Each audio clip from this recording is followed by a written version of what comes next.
Awesome Championship Wrestling returns to the MJN Convention Center in Poughkeepsie on May 17th with Aftershock, presented by Aspire Brewing and Mid-Hudson Pump. In action, you'll see the ACW World Champion Richard Holliday defend his title against Indie God Matt Cardona. The crowning of the ACW Tag Team Championship will take place inside a steel cage as Poughkeepsie's own The Now take on Sent to Slaughter. You'll experience history as the first ACW Women's Champion will be crowned in an elimination match featuring Kelly Madden, Vicky Venuto, Tiara James, Tina San Antonio, and former WWE superstar Indy Hartwell. On the card, you'll also see Real One, formerly known as Enzo Amore, TNA wrestling stars Moose and Mike Santana, ECW legends Tommy Dreamer, Danny Doring, Little Guido, and Joel Gerdner, wrestling legend Crowbar, straight from Jersey Shore Family Vacation, Zach Clayton, and many others. Tickets can be purchased through Ticketmaster, or you can save on fees by visiting the MJN box office in person or buying over the phone. VIP meet and greet packages and more can be found at thisisacw.com.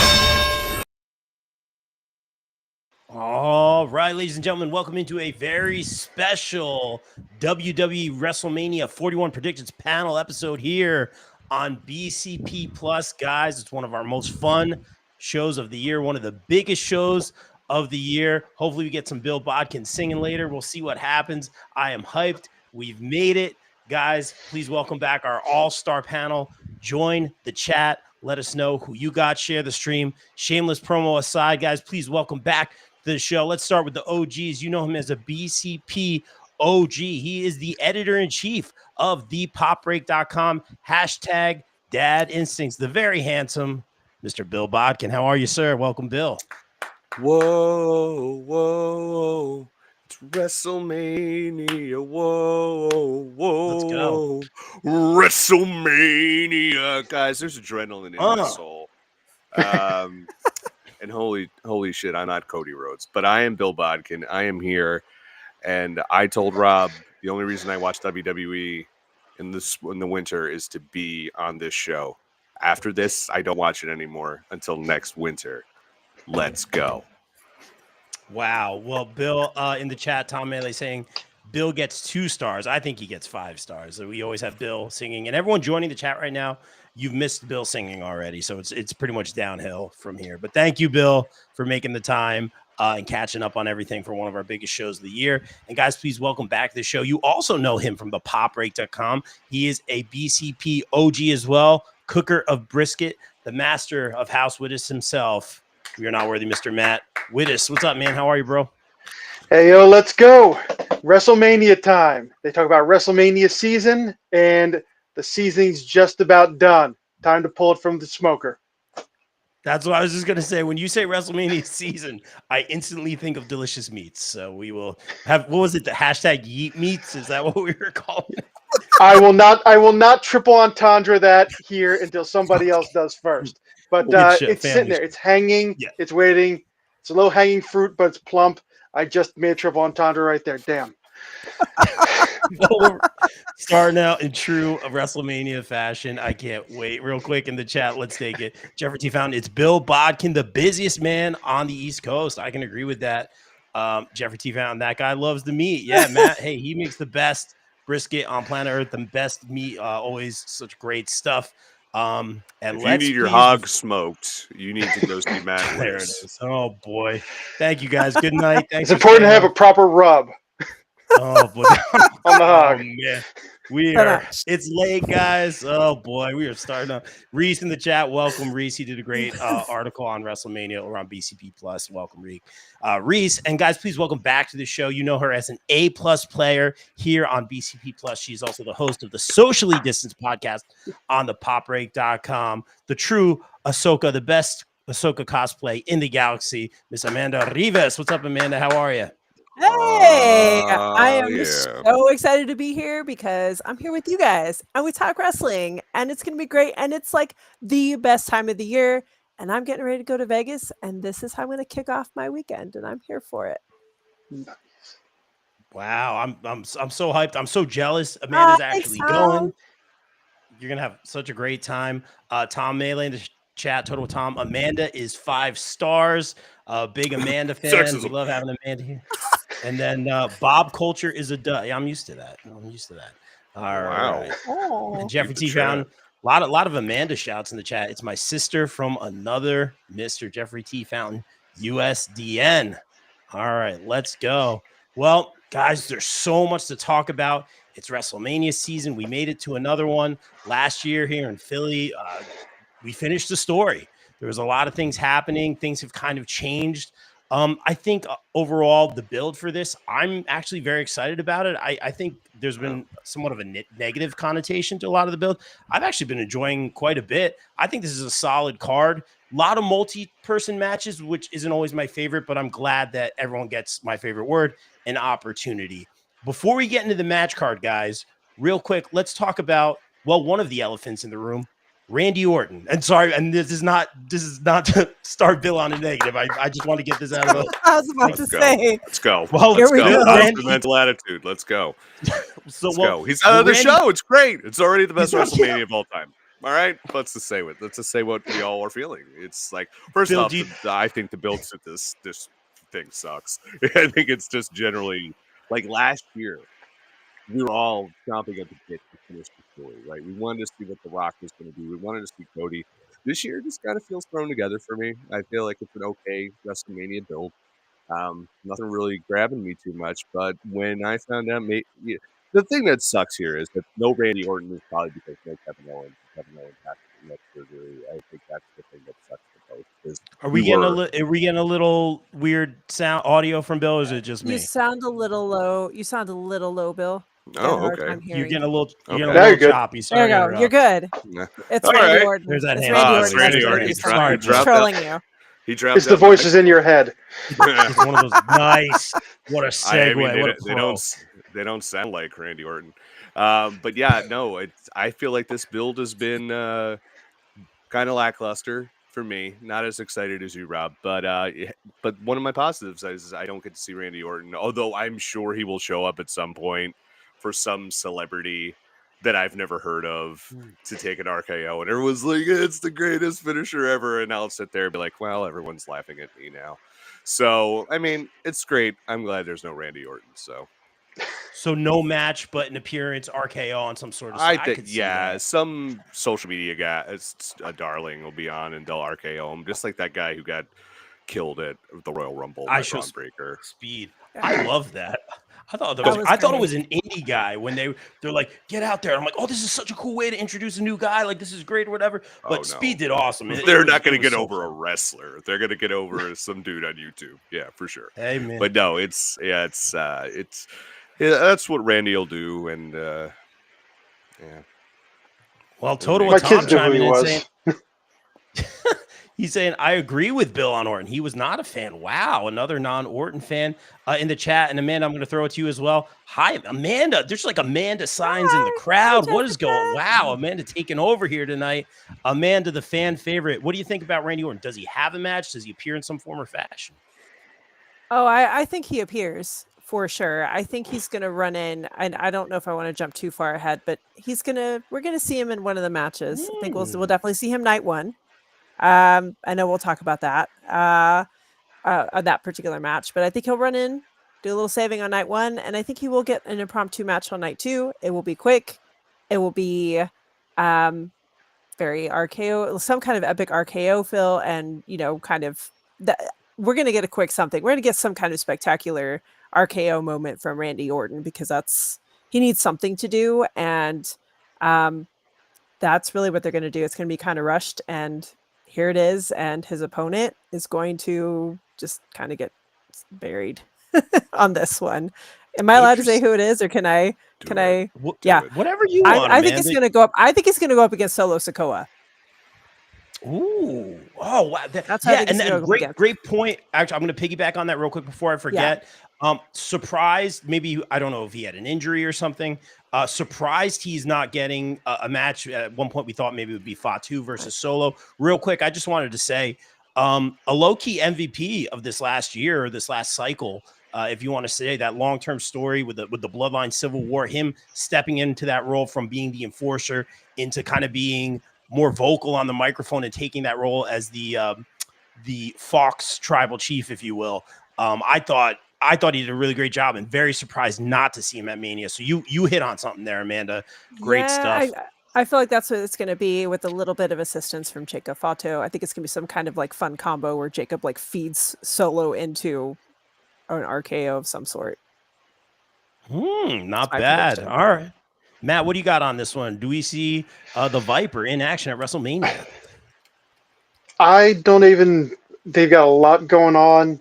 I don't even think he gets a match. I think he gets mouthy with somebody who just finishes their match, or somebody who's been, maybe not even somebody who's in a match, just somebody just bring up, haha, you don't have a match at WrestleMania, even though you're supposedly Randy Orton, and he drops him and everybody pops, and that just gets a one-off, gets two guys paid. That's it. And then he does it again, beats the hell out of somebody on Monday. Fair enough. Good assessment, Matt, as always. Guys, I'm going to say right now in the chat, please let us know as we go through this card. Let us know your theories. We'll try to read some of them. Let us know who you think is going to win. And please share the stream. I'll share it out. So I'm not rudely ignoring you guys. I'll just be sharing the stream as you guys go. Let's start with this one. The graphic should be appearing on the screen. And Amanda kind of alluded to Fatu a little bit. So let's talk about this. Let's talk about it. Jacob Fatu challenging LA Knight, for the WWE United States Championship. Matt, you know I'm going to you first. LA Knight has been your guy since the Eli Drake days. Second U.S. title run here. But does he fall to the seemingly unstoppable Jacob Fatu here, bro? Does he fall to Jacob Fatu? Yeah. Yes, it's been a good run. It's been a good second run. His first one was a little less memorable. He's been doing a good job, and I think there's going to be some shaking up down the line. But they're building Jacob Fatu right now, and they're not stopping for LA Knight. They're not stopping, so he can finish his story for the U.S. Championship. No, Jacob Fatu. You don't sacrifice a 6'8", 360-pound strong man to get him to this point if you're not going to send him over. Unless there's some funny business. I think you hit right on it. I'm going to essentially copy and paste. Cheers, guys. Yeah, please, Matt. Copy and paste. I was just going to say, everyone in the chat agreeing with you there, Matt. And new Jacob Fatu in the chat. Hashtag and new, and we got one more. Kelvin, what's up, Kelvin? And new Fatu. I love you, Kelvin. All right, Bill, what do you got on this one? Do we think? That... No. Oh yeah, I think Jacob Fatu is a beast, man. He is awesome, and he's gonna roll through LA Knight. I mean, they'll make it a little competitive, but Fatu's gonna win. I don't even think if there is outside any sort of shenanigans, I think he shakes it off because he doesn't need it. And I think that's the whole thing why he's like the atypical bloodline guy, right? Because he doesn't need anybody. He's a one-man wrecking crew. And I think he definitely wins. They have money, so much money with this guy, more than any other guy that they've brought in recently, I think. Like, he's going to be a big-time star for them. I would be pushing him for the title for next year if that's me. Yeah, for sure, man. Just the rise, and very well deserved. We've seen him around the indies in these parts for a while. Just good dude, nice. Sometimes you kind of see those stories on social media. Hey, saw Jacob Fatu. He helped me do this, or helped me with my groceries. Like, good dude. I always hear from some of the extras and stuff that he's always just super, super nice and remembers them from the indies and stuff like that. So you love to see it. Heather in the chat saying, yeah. So maybe Heather's got LA Knight. Amanda, do you have LA Knight to retain here? I don't. No offense to LA Knight, but Jacob Fatu is on the rise. He is unstoppable. The crowd is into it. This is going to be like a complete just beat down. It's going to be competitive, but to a certain extent. But really, Jacob is just going to run over LA Knight, and LA Knight can survive. The crowd loves him, and it's a worthy sacrifice for Fatu. You can't stop him right now. He needs the gold. But I think that we will see some involvement from the rest of the bloodline. Like, Solo is going to try to kind of help out. And that's why I feel like Randy Orton's going to show up. He's going to try to just kind of interfere because there's already tension between Fatu and Sikoa. So kind of play off that a little bit. They're going to try to interfere. Randy comes in for the save. That's where I think Randy and Solo are going to have their moment later night too. But it's not going to face Fatu. He's just going to, it's just going to set up, I think, Solo versus Fatu for later with gold on the line. Yeah.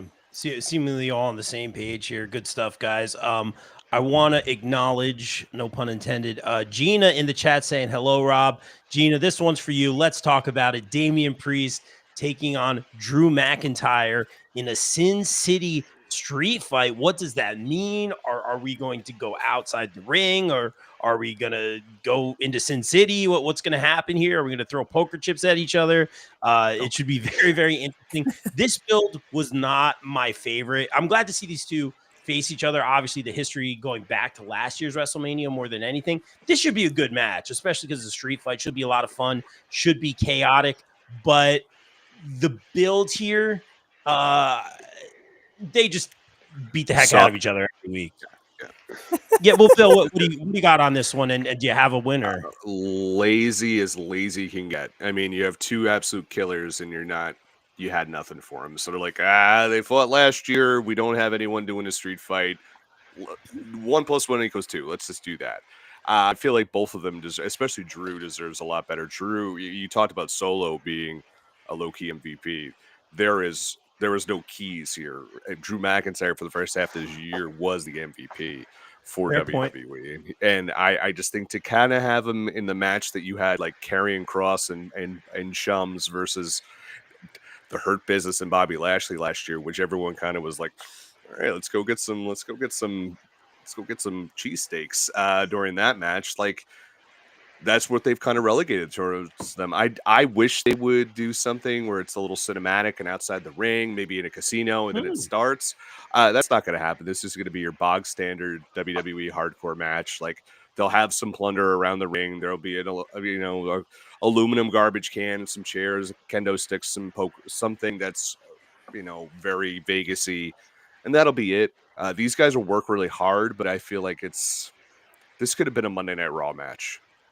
This feels like an old school, like the Sin City, like the Music City Mayhem match where, they would hit each other with instruments, and this is what this is going to be. This isn't going to be like, a death match or something fun. I think it's just going to be your standard WWE plunder match. And it's a shame because I think they deserve better. I know the person you talked about is a big Damian Priest fan. So both deserve better given how much they did this year. And Damian Priest did a lot this year too. It's like they kind of got left in the dust, I should say, by bigger names. Would you have a concise winner? Drew should win. I think so too. Yeah. I'd agree with that just because he's been taking a lot of L's lately. And I think that's a very fair point. Drew did a lot of the heavy lifting. One of the best promos over this past cycle as well. Real quick, game, yeah. You guys, real quick, I'm going to keep the chat. The chat's flowing, which I love. We want you guys to be a big part of this. I'm just going to keep the comments going on screen. So, guys, please keep talking. I don't want to interrupt you guys while you're talking. Real quick, Heather saying that would be a great idea. Yeah, the slot machine stuff, the casino stuff. I want to see someone thrown into a slot machine. You could have some fun with this match. Amanda, what do you got on this one? I agree with Bill and that the build for this was lackluster. I do feel that this was kind of doomed from the Royal Rumble on. I feel like they just never could really. They tried. I give it to Damian. I give it to Drew. They tried to recover from that. I think the build was supposed to be entirely different, and they're doing what they can with what they have. I think I agree, both deserve better. And, Drew is trying to do what he can. Like, he's talking about his eye. Like, they're really trying to just kind of sell the brutality. And I think that is what we're going to see here. I don't think we're going to see anything too crazy, although being slammed up on, a bunch of like chips and stuff would be kind of painful, I think. I'd be like, ow, my back, like Legos almost, I think. But right? I could see some of that being brought in. Obviously, they're going to do like, kendo sticks. You're going to get your trash cans. You're going to get your chair, like kind of your standard fare. I would love the slot machine idea. That would be funny if actually, somebody gets thrown into it, gets set, you hit the jackpot, you get coins coming out. That would be awesome. But I think both somebody's going to draw blood for sure. But I don't see this other than just being kind of entertainment, which is a shame because Drew and Damian both have done so much this year. And Drew, I would love to see him back in some title contention of some sort. He needs to be there. He knows he's got all the tools. I think Drew also wins this one, by the way. Even though I think Damian needs it more, Drew just has it. And I think he's a more viable person to push up into a title scene. Yeah, really great assessment. I agree with you, Amanda. Gina in the chat saying Damian Priest has to look out for the Claymore. Yeah, absolutely. You got to look out for that vicious move, the Claymore. Matt, now we've all picked Drew McIntyre here. Gina loves Damian Priest. Is there some semblance of hope here for Damian Priest? None whatsoever. No. So cold. Fourth pick. Like I was saying, this is going to be a hardcore match with a softcore story behind it, the TBS version at that. But no, if there's any two people that can kind of surprise us with this, it's going to be these two guys. They're both consummate pros, and I always kind of get they're both very similar. Even in their last feud, the old saying, the styles make fights, and they're really similar. So it almost takes a little bit away from, unless we go back to like All Japan '93, where they're going to give each other CTE for like 20 minutes. It's not like my kind of match. But again, if anybody's going to surprise, it's going to be these two. But I think Drew's going over because maybe they're going to use this match to really put a beating on Damian Priest and make Drew into a monster for the next thing he does. But that's the way I see it. He's more poised right now to be a part of that bigger picture. Danny Smart calling it like it is. Fair assessment, Matt. Reese in the chat saying, I want Drew or Damian to hit each other with a roulette wheel or a showgirl's high heels. Wow. Or a showgirl in general. Let's go to yes. Oh, hey, let's go to a heavy hitter, guys. Let's go to a heavy hitter. All right, we got lots of matches here.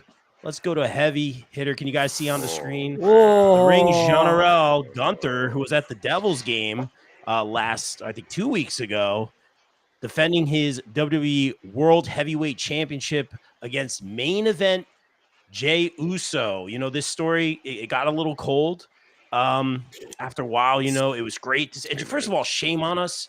None of us picked Jey to win the Rumble. Shame, looking back, shame on us, man. But anything can happen. That being said, hindsight is 2020. Monday morning. On us. Okay. On us. Okay. Oh, okay. All right. Not the I shame myself included. Oh boy. But the story got a little cold between them. Jey was red hot, and then they did that Jimmy angle where he had the match with Jimmy, and I kind of had a feeling there was something that Jey had said to Jimmy, or Jimmy had said to Jey, and I'm like, oh, Gunther's going to beat the you-know-what out of him, and I didn't think they were going to go blood, and all that stuff, but that really kind of pulled me back in a little bit and got me emotionally invested a little bit more. Now, Gunther's run has been interesting to me. I thought he was just going to be like dominant, like he was with the IC title, and he took the L to Cody, shook Cody's hand after it in one of the pay-per-views when it was the champion versus champion. You saw some weaknesses in Gunther. You saw some, he always respects pro wrestling, so you saw some of that in his game. But we saw like the most vicious, sadistic side of him as of late. So this has been very interesting. But I think the easy pick is Jey here, right? But do we do the thing where we kind of garner more sympathy for Jey? Jey's faced him multiple times and taken an L every single time. We have the emotional investment. Do we wait another year, like the Cody thing? Do we wait longer? And I'm thinking about it, and the more and more, and will Jey Uso win, guys? Well, I'm just going to say yeet. It's taking a long Wait, does that say no yeet? That just killed the whole bit. This is no yeet. I was going to say, I do think, Jey, for those who are confused, it took 20 minutes to set the joke up to get it wrong. Swing and a miss. I'm like, this parachute is a knapsack. Oh boy! Thank you guys. Good night. Swing and a miss. Hands start coming out of the parachute. Swing and a miss. Oh, I'm so awkward. No yeet. The hashtag. No. I do. That one's gonna go. Yeah. That one's gonna go on the screen. Oh man. I just killed. Oh man. I just that was like when I did the Witness line. I think you're going to win this match. Oh boy, Amanda, save me! I'm drowning over here. So oh boy. this match I feel like really has suffered because in terms of the build. I mean, typically the title matches are the ones that your primary championships are the ones that you're supposed to get the most buzz around. But this has been a victim of inconsistent build, but then also the triple threat effect of it all with my most anticipated match coming up. Anytime my tribal chief is around, but I mean, it really has suffered because of that. And it is a shame because there was potential here. I think the direction they went with Jay put me off a bit. Like, oh, I'm kind of this or this. It really was Jimmy getting involved and getting the ass whooping here. I'm just gonna say it, just that really kind of, okay, we're bringing this back. We're bringing this back because Gunther is supposed to be, he is the ring general. Like he's big, he's bad, he's bold. Like he elevates everybody he comes to the ring with, and it's there's this aura about him that I feel like has been missing in this build. Yes, and he's just but I still think the match is going to be a solid match. I think Gunther's going to elevate.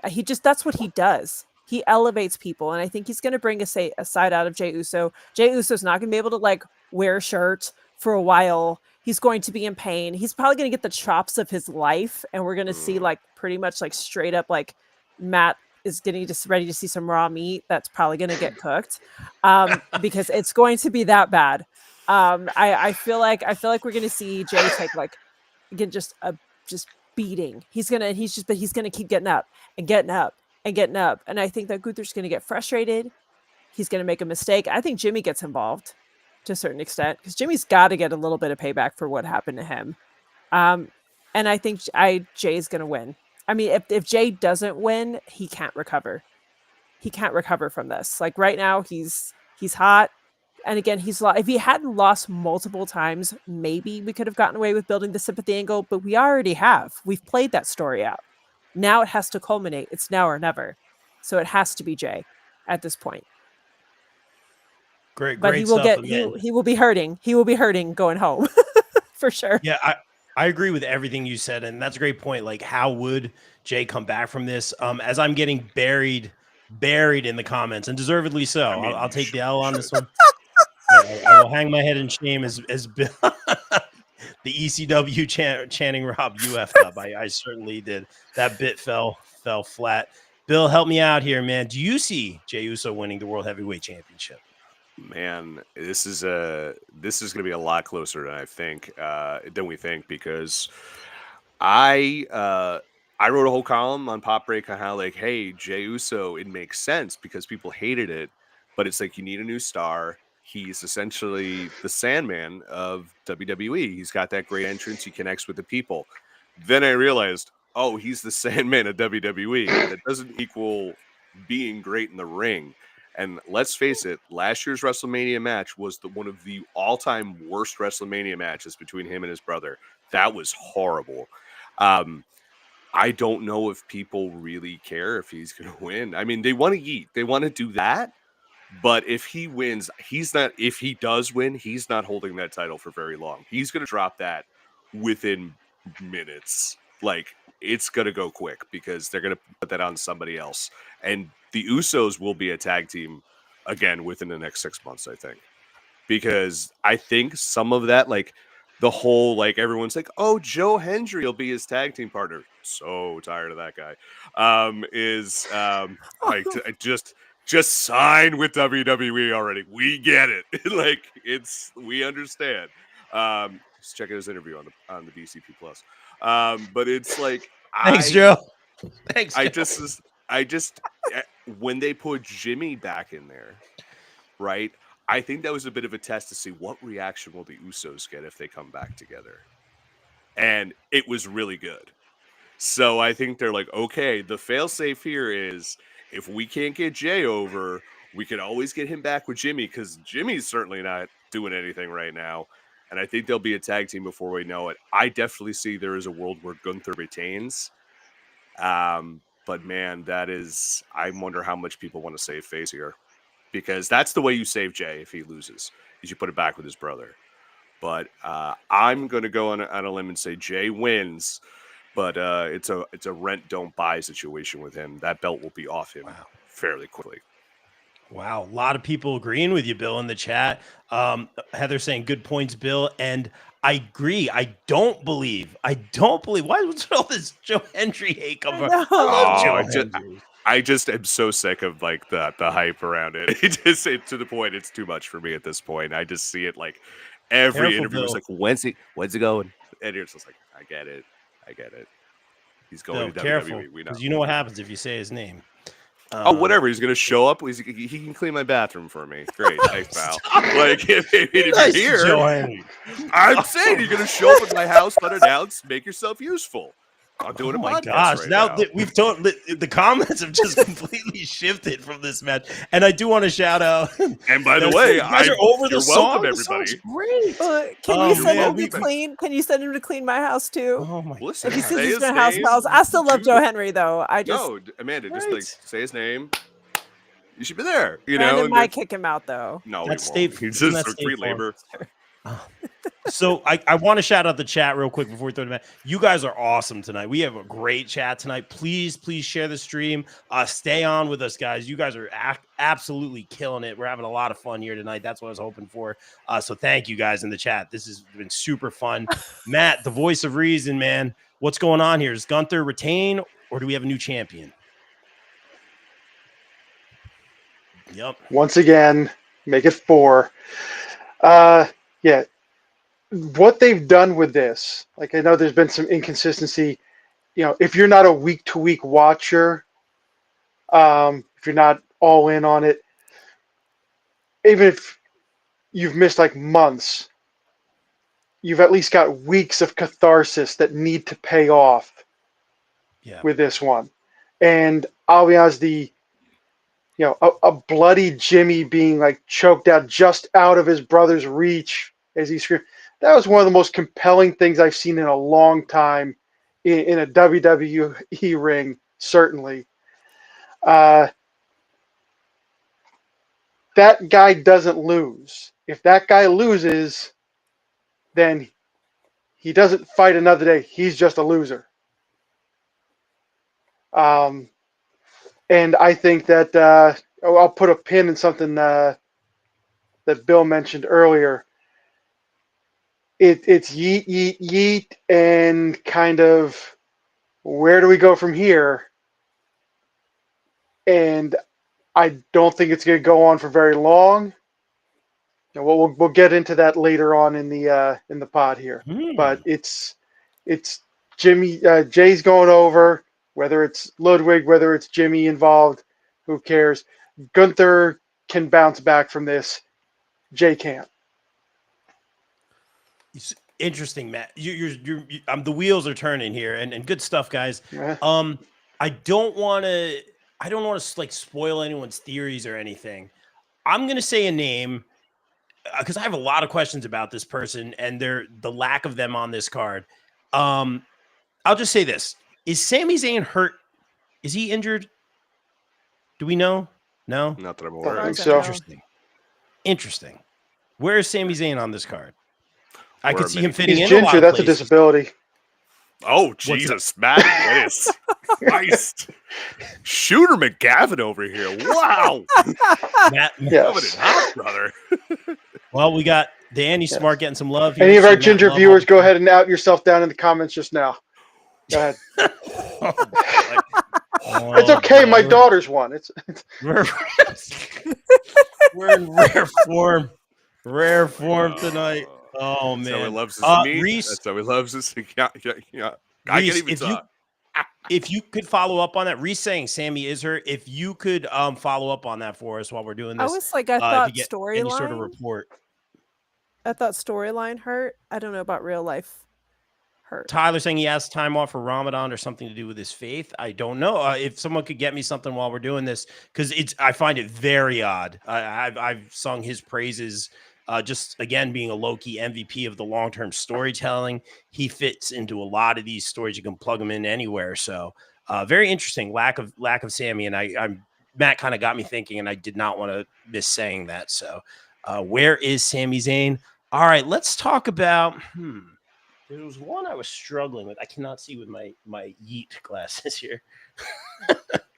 All right, let's go to the WWE Women's Tag Team Championship match.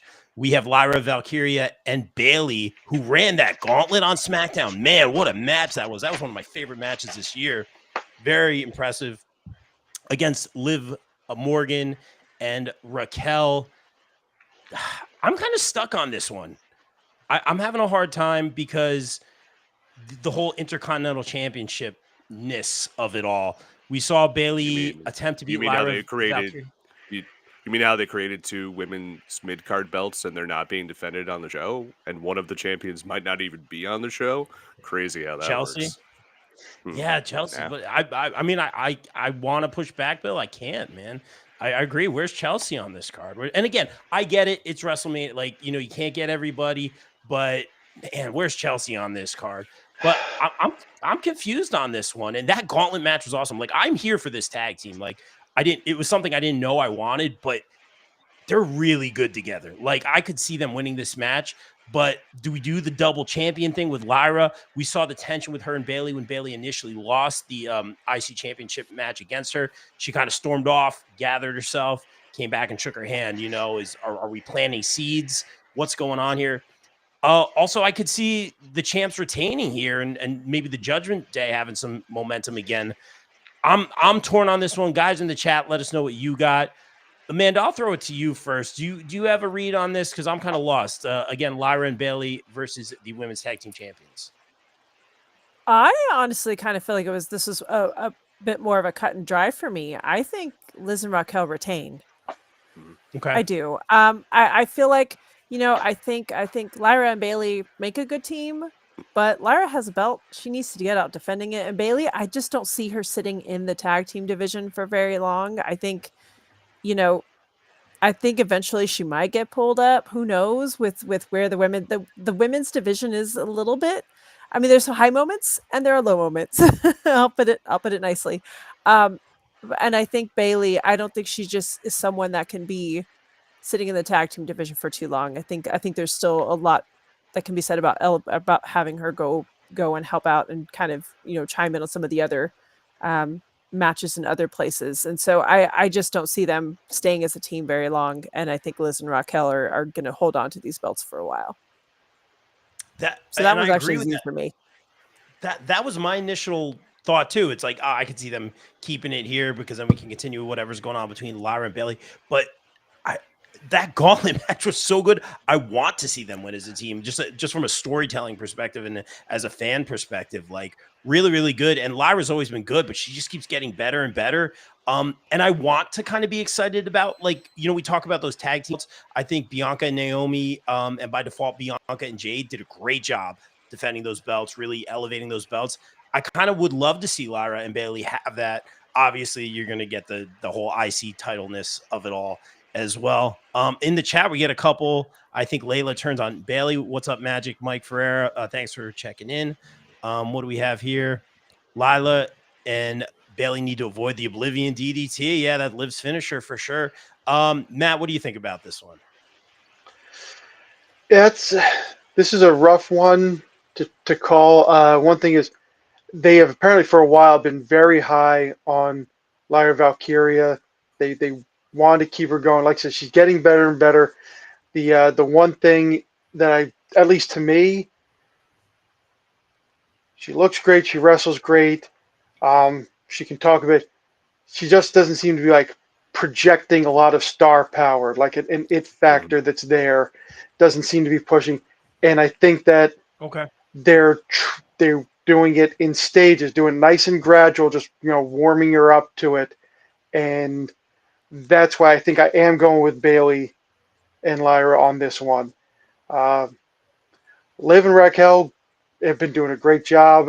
Raquel, since she's healthy now, her knee's good. She has some autoimmune issues that they're back. She's kind of right now in the role that they were trying to get her into 2-3 years ago, and they've been killing it. But again, the whole thing with again, anything with Liv touches doesn't need a belt. She can threaten a belt, she can hold a belt, she can dangle it in front of people, but she can do a lot without it too. So I think this is part of a building process on what I think they're hoping is going to be like an all-time star in Valkyria, getting her to that Bayley, Becky, Trish Stratus type level. But they're going to take time to do it, and this is one of the steps. I think that was very well said, Matt, and I like that. I am going to make my official pick, Bayley and Lyra, selfishly because I want to see that. I like them as a tag team, but also what you said, Matt. I like you looking at it from that perspective of like, hey, she not to say she needs that star power, but she needs. She has it in the ring, but there's a little bit of an intangible or something she needs a little bit more of, and I see her getting there. Like I do see it. I totally see it. And her with Bayley, I think that's going to be a really good thing and an exciting thing for the tag team division. So selfishly, I'll pick them. Bill, before I throw it to you real quick, we got the update on Sammy. He is selling a cape, and thank you, Yaz, for this. Sammy is selling a kayfabe injury. He actually did ask for time off for Ramadan that ended on March 30th. I'm assuming WWE thought it was too late to add him back to the card. Okay. We might see him. We might not. And thank you, Yaz, who does a great job on BCB Plus covering the DC Defenders and has some great NFL and wrestling stuff on his page. Yaz, you the man. Thank you so much. Bill, what do you got on this match? I'm going to go with Matt said, but I'm going to go in a different route. I think that it's going to be Bayley and Lyra who lose the match. And I think because they need to give her a signature feud, and I think Bayley will be the right person to have her get the signature feud, because Bayley can easily go from face to heel so quickly.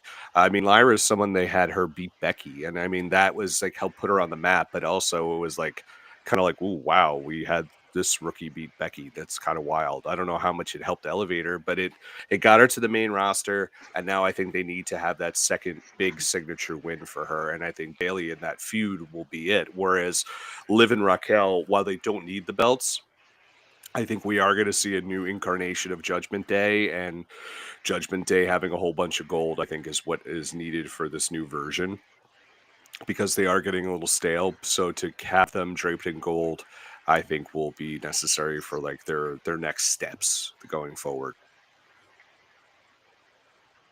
Fair enough. Lyra, pants on. Fyra. All right. Fyra. I just ended it for you. I had to do it. So thank you, Bill. Thank you, Bill. I appreciate you.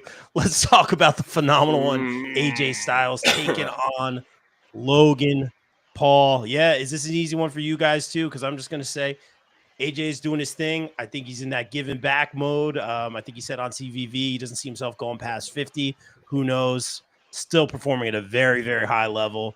I think he's here to do the job for Logan Paul. I hope this is the match that causes him to go to AEW. It just quits and it's like, you know what? Fuck it, I'm done. Let me go find Will Ospreay, and I'll be like, yay, Bill wins. Because I need one every once in a while, guys. Dad needs the W every once in a while. But yeah, it's Logan Paul's going to win this one. And I'll be honest with you, like, say what we will about Logan Paul, Logan Paul the wrestler with AJ Styles, that's going to be some pretty good music in the ring they're going to make together. Yeah, should be interesting. Let's throw to Amanda. Yeah, I think this is going to be like the social media viral moments type of match, because I feel like with the athletic ability again, I will stand on my whole thing. Like, I do not care for Logan Paul as a person, but I give him his credit. Again, he knows how to wrestle in the ring. He knows what to do. He's a high flyer. He's got great athletic ability. And you pair that with someone like AJ, who is arguably one of the best wrestlers, I think, to ever wrestle, period. I mean, AJ is just, truly is phenomenal. And so I feel like, again, there's going to be some crazy moments here. This is going to be kind of a sleeper to take, kind of potentially sometimes match of the night, depending. It just depends on how much AJ wants to do. He doesn't have to do much. AJ can do AJ things. He's earned it. However he wants to do it, he'll do it. But I agree with you, Rob. I think that, and with you, Bill, I think that he's here to put Logan Paul over and kind of help establish Logan's build, even though we all boo him and he's a massive heel at this point. It's just going to keep adding to that and adding to what we have with Logan Paul. But I think we're going to see some really cool moments out of it, though. Yeah, hit that right on the head, Amanda. Magic Mike in the chat saying Logan Paul wins. Who we got? Ref James McGrady, Jumbo Ref. What's up, Jumbo? Thanks for chiming in. He's over at GCW, working hard over there, so we appreciate you. Heather in the chat, Logan brings some different excitement to wrestling. Yeah, some high flying for sure. Annie Smart, what do you got on this one? I actually looked something up earlier because it seemed to me like when I watch these, like Logan Paul doesn't win all that often. But when does he win? Beat The Miz at SummerSlam, beat Ricochet at SummerSlam, won the 3-way last year at WrestleMania. The big shows he wins. And whether he shows up with I Show Speed or Blippy or Mr. Beast or any of these other YouTube people that come in there that my kids recognize and I don't, then if that's what it takes, that's what it takes. But they're going to maximize the Logan Paul exposure for that night by putting it in that way. This makes us feel with prime drinks on the same page. Yes. You know, Mr. Beast. With prime Mr. Beast burgers aren't that bad. I've had one, so not bad. Are they really? American Dream I gotta Mall. try it. I don't know if they're down here. Oh, okay. Good to know. I got to get back up. All right, okay. guys. Charlotte Flair. All right, here we go. Significant title reign. Let's go. We're getting into it. What's it? Some groaning, some grumbling here. Tiffany versus Charlotte Flair. Yeah, so where do we begin? We all saw Charlotte coming back at the Rumble. I think we all picked that one we got right. We all picked Charlotte to win. And now she's taking on Tiffany Stratton. Tiffany, in some form or fashion, in NXT, the chosen one, called up significantly. It's late. Quickly. She's been doing a great job in the ring, jumping off objects, doing swantons off what was that lockdown match. She's really been killing it in the ring. Her winning the Money in the Bank, I think, was perfect. It makes a lot of sense. But then after cashing in, and great story with Nia there, but maybe it's too fast, maybe it's too soon. Something's a little, I don't know, it's just not hitting. Maybe it's just her and Charlotte vibing. We know about that promo. We know some of that stuff was cut from that promo. It got into significant others. It got into divorces. It got very, very personal, which I think, added some fuel to the fire. I'm not going to lie, added some interest to this one. I think actually for those reasons, and Charlotte's always put on great matches, especially at Mania. Her matches with Rhea have been fantastic. I think we're going to get a really, really good match out of this one. I think this is going to be a really great match. But I have to go for a lot of those reasons for Charlotte to win here. She's racking up those title wins. This is just another one. And she's going to come back and show what she had the Royal Rumble match and maybe one other match. She's going to come back and show that she's the top dog in the women's division. Matt, I'm throwing it to you first. This is, like I said, this could be one of the best matches on the card, or this could be an unmitigated disaster. Yeah. Because this is actually, this match very well could be a make or break night for either one or both of them. Before the disaster in-ring face-to-face promo, they had that split screen one where Tiffy was not on time. She was the stopwatch stopped on Tiffy time, and she wasn't looking that good. Charlotte, her body of work speaks for itself. That knee was obliterated. Everybody who remembers watching that injury, and she's coming back, but if she's been thrown off before, and if it happens in this match, which is going to be her first big match in a long time, there's always a small contingent of backlash every time she comes back and she's immediately going for a title. And every time she does, that small contingent gets bigger and bigger. What are the plans when, are you get to the point where you're going to start trying to pump in the cheers? So I think they're calling an audible. I think the plan all along was, okay, Charlotte's back. This is it. Tiff had a moment. I think they could go with Tiffy. I think that's what's going to happen. Yeah, I'm going with Tiffany Stratton on this one. I think if there's anything where they're going to try and throw a surprise at us, I think it actually is this match. I could see it, man. Wow, you caught me off guard a little bit with that, but I will say Matt brought his A game today because every time he talks, he's going for I know he's going for the highlight reel. He's going for the clip. He's going for the TikTok on this one, man. Amanda, what do you got on this? When we think of Matt Wittes, we always think of TikTok. Yeah, always. Oh man, so this is the WrestleMania match to me that obviously I'm going to state the obvious, even though I'm going to be Captain Obvious here. This had the worst build-up. This match for me had so much promise because it's Tiffany's dream match. It's like, who didn't think about two women with incredible athletic ability just going, like, I think we all thought before Charlotte came back, like that'd be cool. Like they have similar styles, they would work really well together. Then the Royal Rumble happened and it was, here, we're gonna push Charlotte because this is going to be the obvious answer and we're determined that she breaks this record. And just, they brought her back. They're trying to push her as a face. It's not working. These two do not have chemistry together whatsoever in their promo work. It's awkward. It's uncomfortable.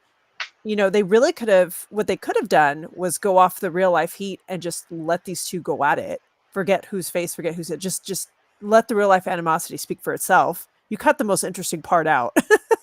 And I'm like, and I love that Kaiser chimed in too. Like, I don't know, I'm like, they could have brought some of that and it would have made this a little bit more entertaining because right now this is just falling flat. I'm hoping the match itself, between the ability that these two have in the ring, will be a good technical match. I just think the build has already just ruined this, but I feel like WWE is going to put the belt on Charlotte anyway, despite what everybody says, despite how, the lack of reaction or negative reaction she's getting. They're determined to have her break this record, and I feel like they have something special with Tiffany, and they have an agenda, and they're just going to keep the agenda going. To me, only a returning Becky Lynch on Monday can save us all, Becky. Save us. Because we need something. Oh yeah, because they get along real well too. I mean, but at least they know how to work a promo. They got better chemistry though. Yeah, two good wrestlers can have not a good match. So yeah. Amanda and Matt getting a lot of love in the chat. Yeah, why was that was the only good part? That was the only. I was like, spill that tea, and then that awkward. Yeah, that whole thing. I'm like, you put the most juice. You just should have just gone with it. That should have been the street fight. Yeah. Thank you. Yeah. Thank you. Kaiser on a pole match. Yes. Book it, you cowards. You know what? It's more interesting than what's happening. Let's see the DMs. That's what I want to say. People were booing Charlotte till she started beating Ronda Rousey with a crutch. That's right, man. Charlotte's great when Charlotte is unhinged. But unhinged physically, not unhinged on the mic, because unhinged Charlotte on the mic is just bad. Yeah. She has such natural acumen in the ring. She's so natural, right? But when it comes to talking, she can't. Like, they gotta script it out for her. She doesn't have, that's Becky. Becky is just like, you say anything, Becky can bounce right off you. Doesn't matter who it is. I feel like Charlotte is the suffering succotash Roman Reigns of the women's division right now. I'm just gonna say it. She can't cut her promos are just this is how she looks. This is how she looks right now in this feud with Tiffany. She got cooked, just like Cena got cooked Roman back then. Yeah. That's what happened with this promo.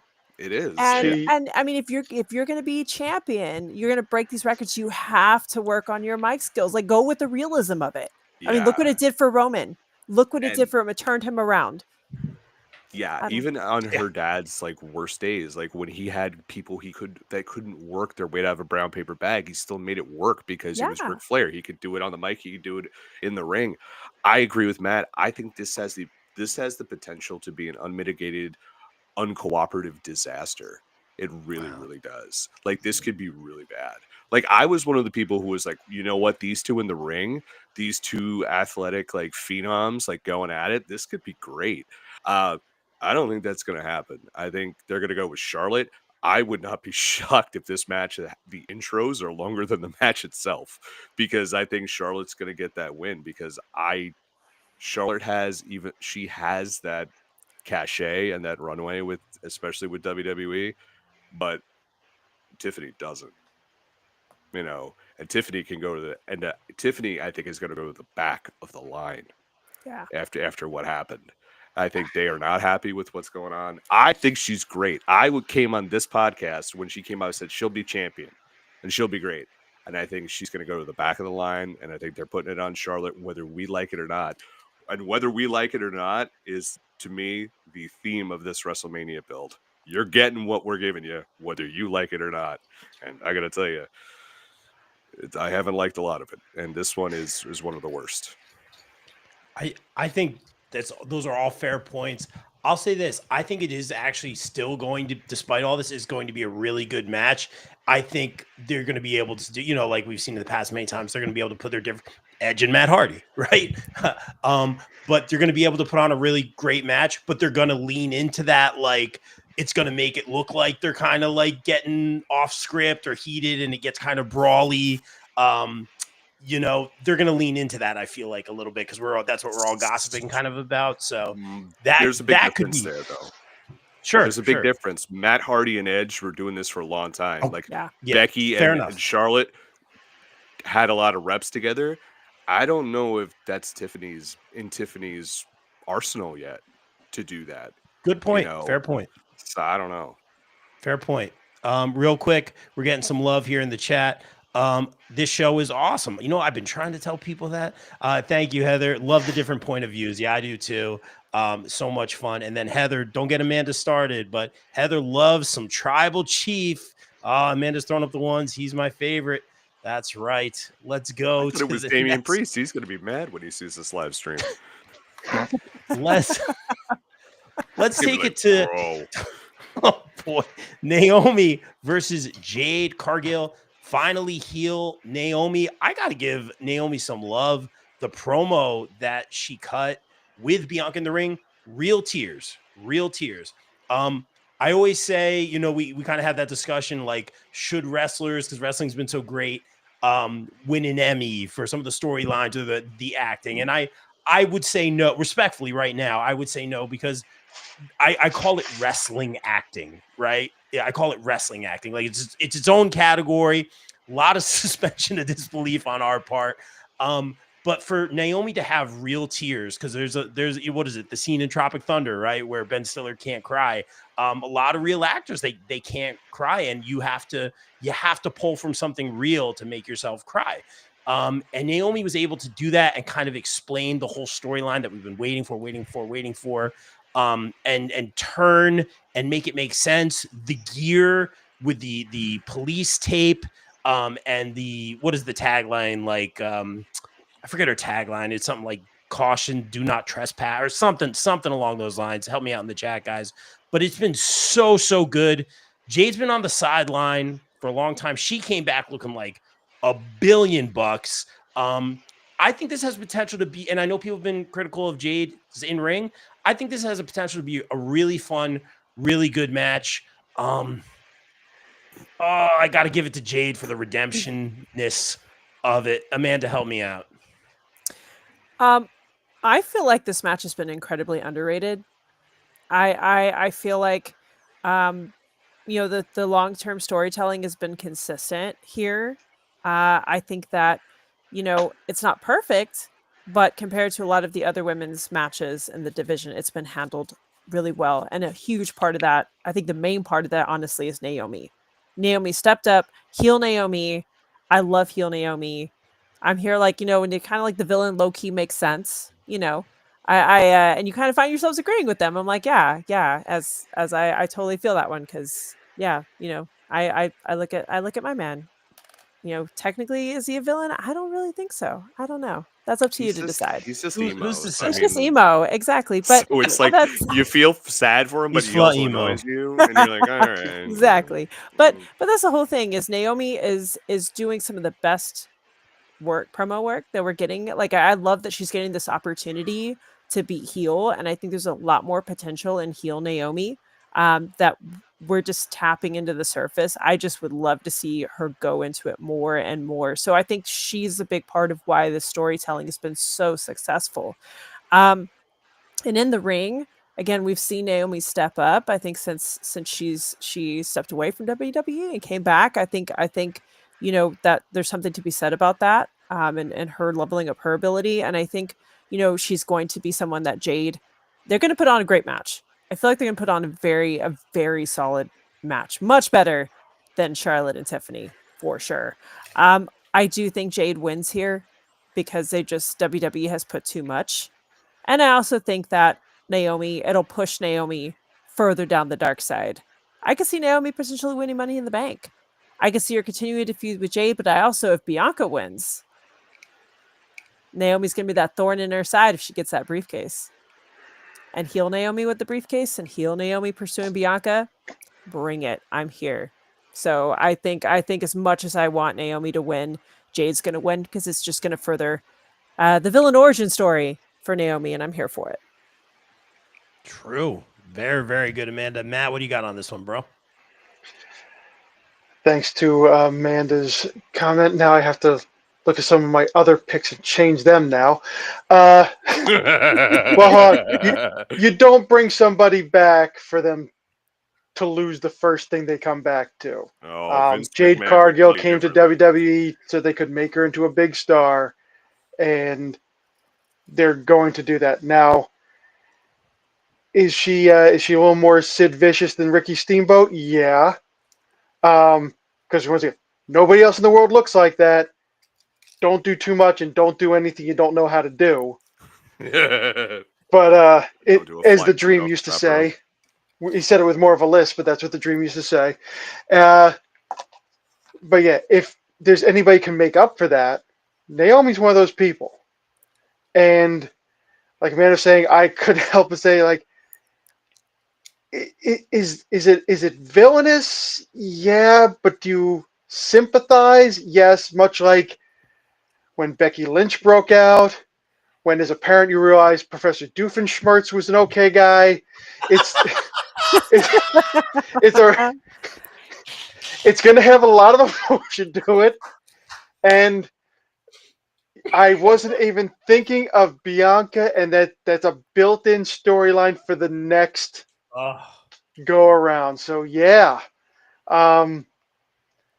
for all the reasons Amanda said, and that's going to be it. It's Jade's night. Jade's big WrestleMania moment. Nothing's stopping that. That popped me. Professor Doofenshmirtz reference. Bill, help me out, man. It's the WrestleMania Nater. Man, I don't know why this match is happening. Jade has already gotten her revenge twice. She kicked the shit out of Naomi twice. Why are we doing this match? So it's on the books. I don't know. The way Naomi wins is she debuts an ally. Like I say, Nia Jax is her ally. Maybe someone from NXT is her ally. Gets her own baddie posse like Jade had in AEW, like that sort of thing. And then eventually we get a Bianca and Jade reunion, and they scrap with Naomi and said friends. I don't. Naomi's got to work her tail off on this one because, I mean, I saw all of Jade's matches in AEW and they're okay. She's had a lot of time in between matches. So I'm not a huge looking forward to this one. Jade's going to win here.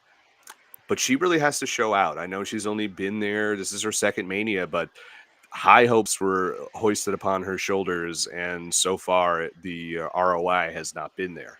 And I think some of that a lot of that has to do with creative. But I think there has to be something. She has to have some sort of breakout moment, and I hope it does happen for her. But I don't have high hopes for it in this match. So I'm going to go Jade unless there is shenanigans. All right. Good stuff as always, Bill. Let's talk about my favorite, Rey Mysterio taking on El Grande Americano. Yes, it is happening. Rey taking on El Grande Americano, he's been doing a great job ever since his debut. Chad was sick, so he came in. And I think this will be a really good match. This will be a nice proving ground for El Grande Americano. But you have to think about the Chad Gable factor. Will Chad Gable interfere in this one? Will he come in? I'm like, Rob, I can't go with you on this journey.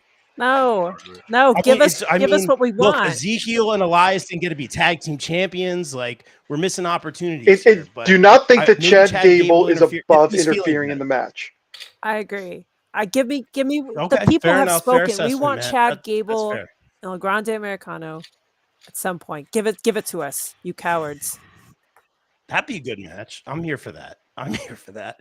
Bill, what do you got on this one, bro? I'm sorry. There's sometimes where I'm just like, fuck. I'm sorry. I'm just like, it just makes me want to punch things. Because it's just like, imagine just a Chad Gable Rey Mysterio match.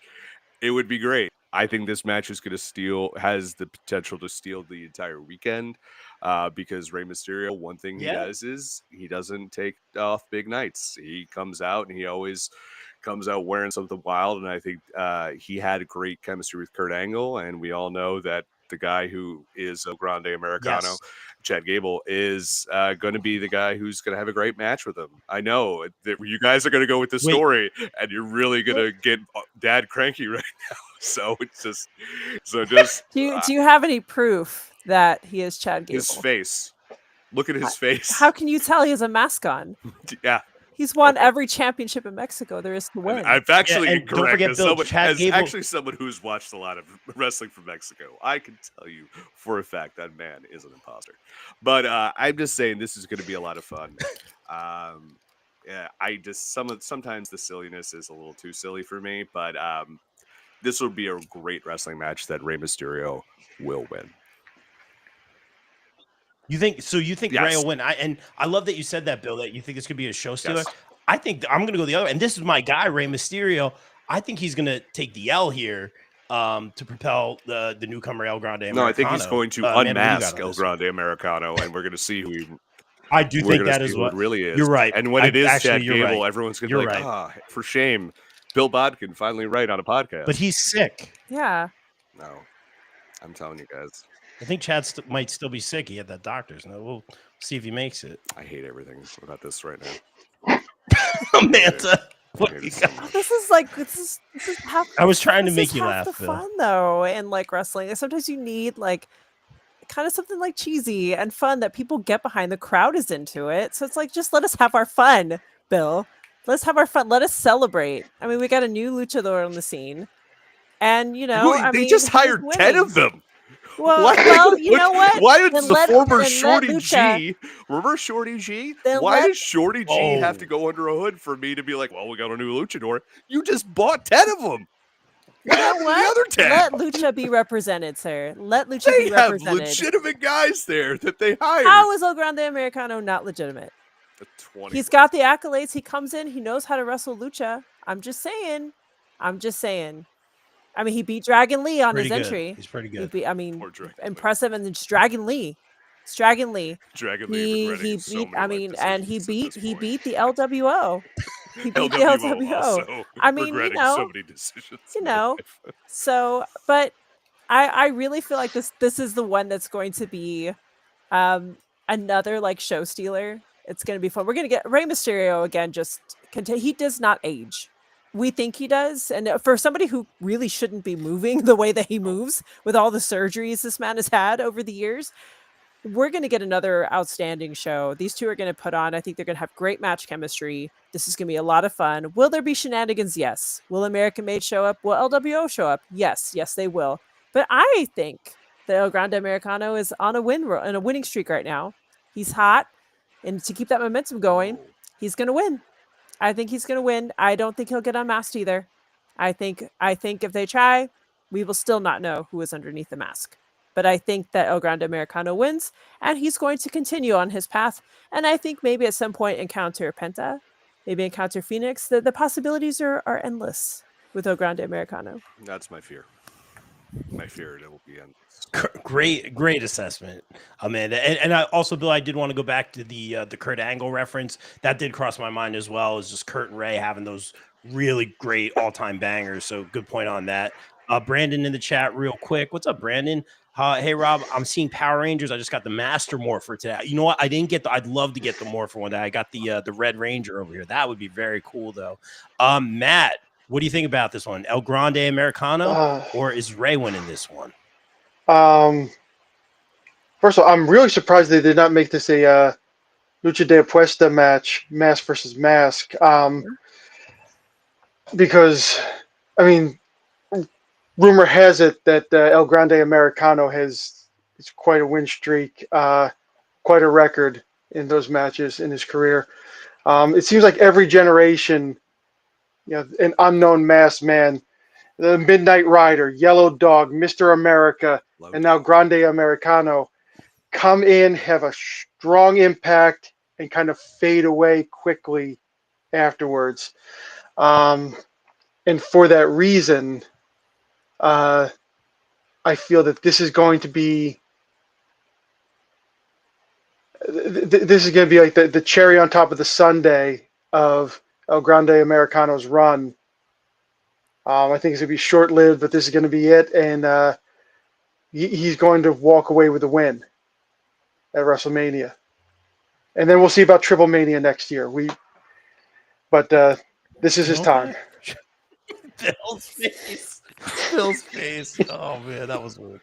Oh, God, I love doing this. That was amazing. All right, guys, let's keep it going. It's late, guys. We're powering through. We got a couple more left. Let's talk about the New Day taking on the War Raiders for their tag team championships, guys.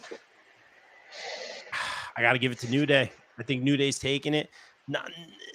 This heel run, I'm going to be a little bit critical of. You brought Big E into the mix, and they kind of used him as like the proponent to kind of turn heel. It didn't make a super, it's reaching a little bit. It didn't make a super ton of sense. They're just kind of just like mad at the world. And a heel turn, it's good for them. They're good at it. I don't think I understand it or understand like their reason for it. So it's like, oh man, I'm gonna get heat for this every time. It's like the Dark Knight, man. If I don't believe in the character, man, you lose me. Love Kofi, love Woods. The War Raiders, man. They saw them in NXT in Asbury Park. It was over. Like that, so good. This is actually gonna be a really, really good match. I think the New Day win here, but I think we're forcing it with this heel turn. Unfortunately, it's just not doing it for me. This Bill, heel what do you turn's got? Terrible. It's many things have been fumbled in this build. This is one of them. They had a great heel turn. Like it had everyone talking. Everyone's like, we hate these guys. But the problem is you put them in the tag division, which is dead. It's the Creed brothers and the War Raiders and on Raw. That's really it. And there's no one for them to fight or go to be a heel against. I mean, and no one came out to Big E's aid either. So there was never like a tension there. It's like, we're mad at Big E. Yes. We're going to yell into the void about him. And now we have nothing to do with Big E. So our whole point of turning doesn't exist. So it was just, I think, a hat on a hat. And they'll win the titles because they need something to do. Yeah, I will give Kofi this, though. When he put the picture of him winning at WrestleMania years ago, he edited out Big E, so it was just Woods holding him on one shoulder. That was good. Yeah, I'll give him that. Amanda, what do you got on this? I mean, this match will be, I think, serviceable. I mean, they're going to have some good technical. I mean, the War Raiders are a great technical tag team. Like they know how to work in the ring. They're they'll do fine. Like these teams know how to go in the ring, and I think it'll be good. I see the New Day winning this, but I agree the heel turn started off with some great momentum, and then it's kind of like it's floundering. Um, I'm hoping, I'm like, where's the payoff for this? Like you brought in Big E into the fold, like it's been said, or like you brought him in, and it's not like he's interfered in matches. Like they haven't pushed it further, and I'm like, well, where's the payoff? Why did we bring in Big E if there's nothing coming from it? Unless there is something coming from it, we'll all get the shock of our lives, which would be awesome. But I just don't see that happening. And so, I mean, this is here. I mean, I honestly would rather have seen some of the other tag teams that we have signed lately / recently would have been great. But yeah, I think this is fine. I'm not as, I hate to say I'm not as excited about it, but I mean, unless they do something with Big E, it has to have some sort of payoff. I'm like, the New Day will have it. It'll add something. It'll give them something to do. The tag team division though is it's hanging on. It's in the life, kind of on life support right now. The only thing I think they could do to salvage things, wow, if they actually did that, that would be terrible. I think, sorry, man. I just think having them join Big E to help them win. But I think the only thing that can help them is the Hardys, to be honest with you. So he's saying, oh, wait, hold on, back up. Say that again, Bill? Tim and the Big E will come out and a twist will help the New Day win. Why? Oh, he said help the New Day. I thought he meant the War Raiders, like he would help the War Raiders win. Yeah, that would I think the Hardys are the only ones that can help this division because right now, if you have the Street Profits and there's teams over there that could take them on, right? Really, nothing outside of the Creed brothers over on Raw, who are heels. Why not bring the Hardys in? You know what else? I mean, they're on NXT. Why not get something actually useful out of them and get them over? Like there's a natural rivalry between these two. Have the Hardys come out, have them run down Big E. The Hardys come out and back him up, and then you have something. You know what I mean? Like that makes more sense than anything else to me. And then we could all do this. Yeah, we're doing it. Yeah, let's do it. They're coming back. Hey, man, I'm watching one night at Matt's house. You never know what could happen. Matt's house is magical. They always return. So Tim in the chat just saying, I don't expect it. I was just being silly. Oh, we're being so silly, Tim, and thank you so much for tuning in. But no, I think that's a good point. I think Big E could come back in some form or fashion. Amanda touched on that a little bit. Real quick comment before we get to Matt. KO is faking his injury. He's going to sneak attack Randy. No. I don't think he's faking this one. I hope he's doing well. All the best. I think he had successful surgery, and all the best to Kevin Owens. Matt, what do we think about this one? War Raiders versus the New Day. I'm calling now. Maybe I'll put into one of my parlays. Little role reversal from instead of the New Day doing the cosplay, they're going to be in Las Vegas. The War Raiders are going to throw on some black hole nice. Raiders cosplay on. Oh. Some Road Warriors S shoulder pads or something just to pop the crowd there a little bit. I think this match probably needs it a little bit to get people into it. Watch they end up getting booed. And right, we don't want to be reminded. and I'm going with I had the New Day earlier on, and I think I'm switching it. I think I'm going with War Raiders on this. Okay. Just because to retain. I don't know, felt like it. I flipped a coin. It can go either way. Fair. The sad part is, as Bill kind of outlined, like how much difference is it going to make? Right now on Raw, it's not. I'm gonna do a whole lot. Yeah, can't answer that. I pop most for the Raiders thing. That just makes so much. Shame on me for not thinking about that. In the chat, Heather saying, "Great job, Matt," and also great idea, Bill. The Hardys would be a great addition. Their match with Fraxium, I was there. Matt, we were there. Awesome. Great match. One of my favorite matches this year. So good. Let's keep it going, guys. We're powering through. I appreciate everyone staying up. Let's take it to let's go with it. Let's do it. The Women's World Championship triple threat match. Rhea Ripley, Io Sky, Bianca Belair. All baby faces, but some heel tendencies in this one. I think Io's losing the belt. I'm going to say that. I think Io is losing the belt. I did not think Io was going to be in this match. I thought it was going to be straight up one-on-one. I am so happy Io is in this match. I think it is going to be a very, very, very, very good match. I'm very excited for this. The build, the contract signing and stealing the contract and signing it, and the special referee and all that stuff, not my favorite. I feel like Rhea's cooled off a bit. I kind of like where Io is, so she's kind of just like, hey, don't forget about me. Like, and she kind of is getting the upper hand in the last word sometimes. So I like that. With Bianca, we've talked about it over the past couple months. Like, we need to change. We need to see something different. And I think we are. It's not a full heel turn, but I think on the last podcast, people were saying she's wearing a lot of reds, a lot of blacks. Like, her gear is very different. Like, little things like that we're noticing. Also, her attitude's been different. She's a little bit more frustrated, and it feels organic. So I'm not seeing a full-on heel turn yet, but I'm seeing the frustration, and I like following that. And I want to see where this goes. I think for that reason, I'm going to go for Bianca to win this match, but I think it's going to be a really, really great match. Matt, what do you got on this one, bro? From the beginning, the build on this has been a lot better than I thought it was. Both Bianca and Rhea have been at the top of a women's division for a long time. And then when Io became champion, and then watching the two of them treat it like, oh, this is a head-to-head match, and Io's just on the side like, I'm the champ. I'm the one you're coming after. And the one where Bianca just pie faces Io out of the way and she loses her shit and starts swinging on everybody. I was like, that's absolutely needed for this. There's a nice little wake up, the flying kick in the back from, I think it was last week, if it was not the other night. And then, yeah, I was coming saying, you know what? Everybody's overlooking her. She's an amazing talent. This is going to be like a aha, shame on you people.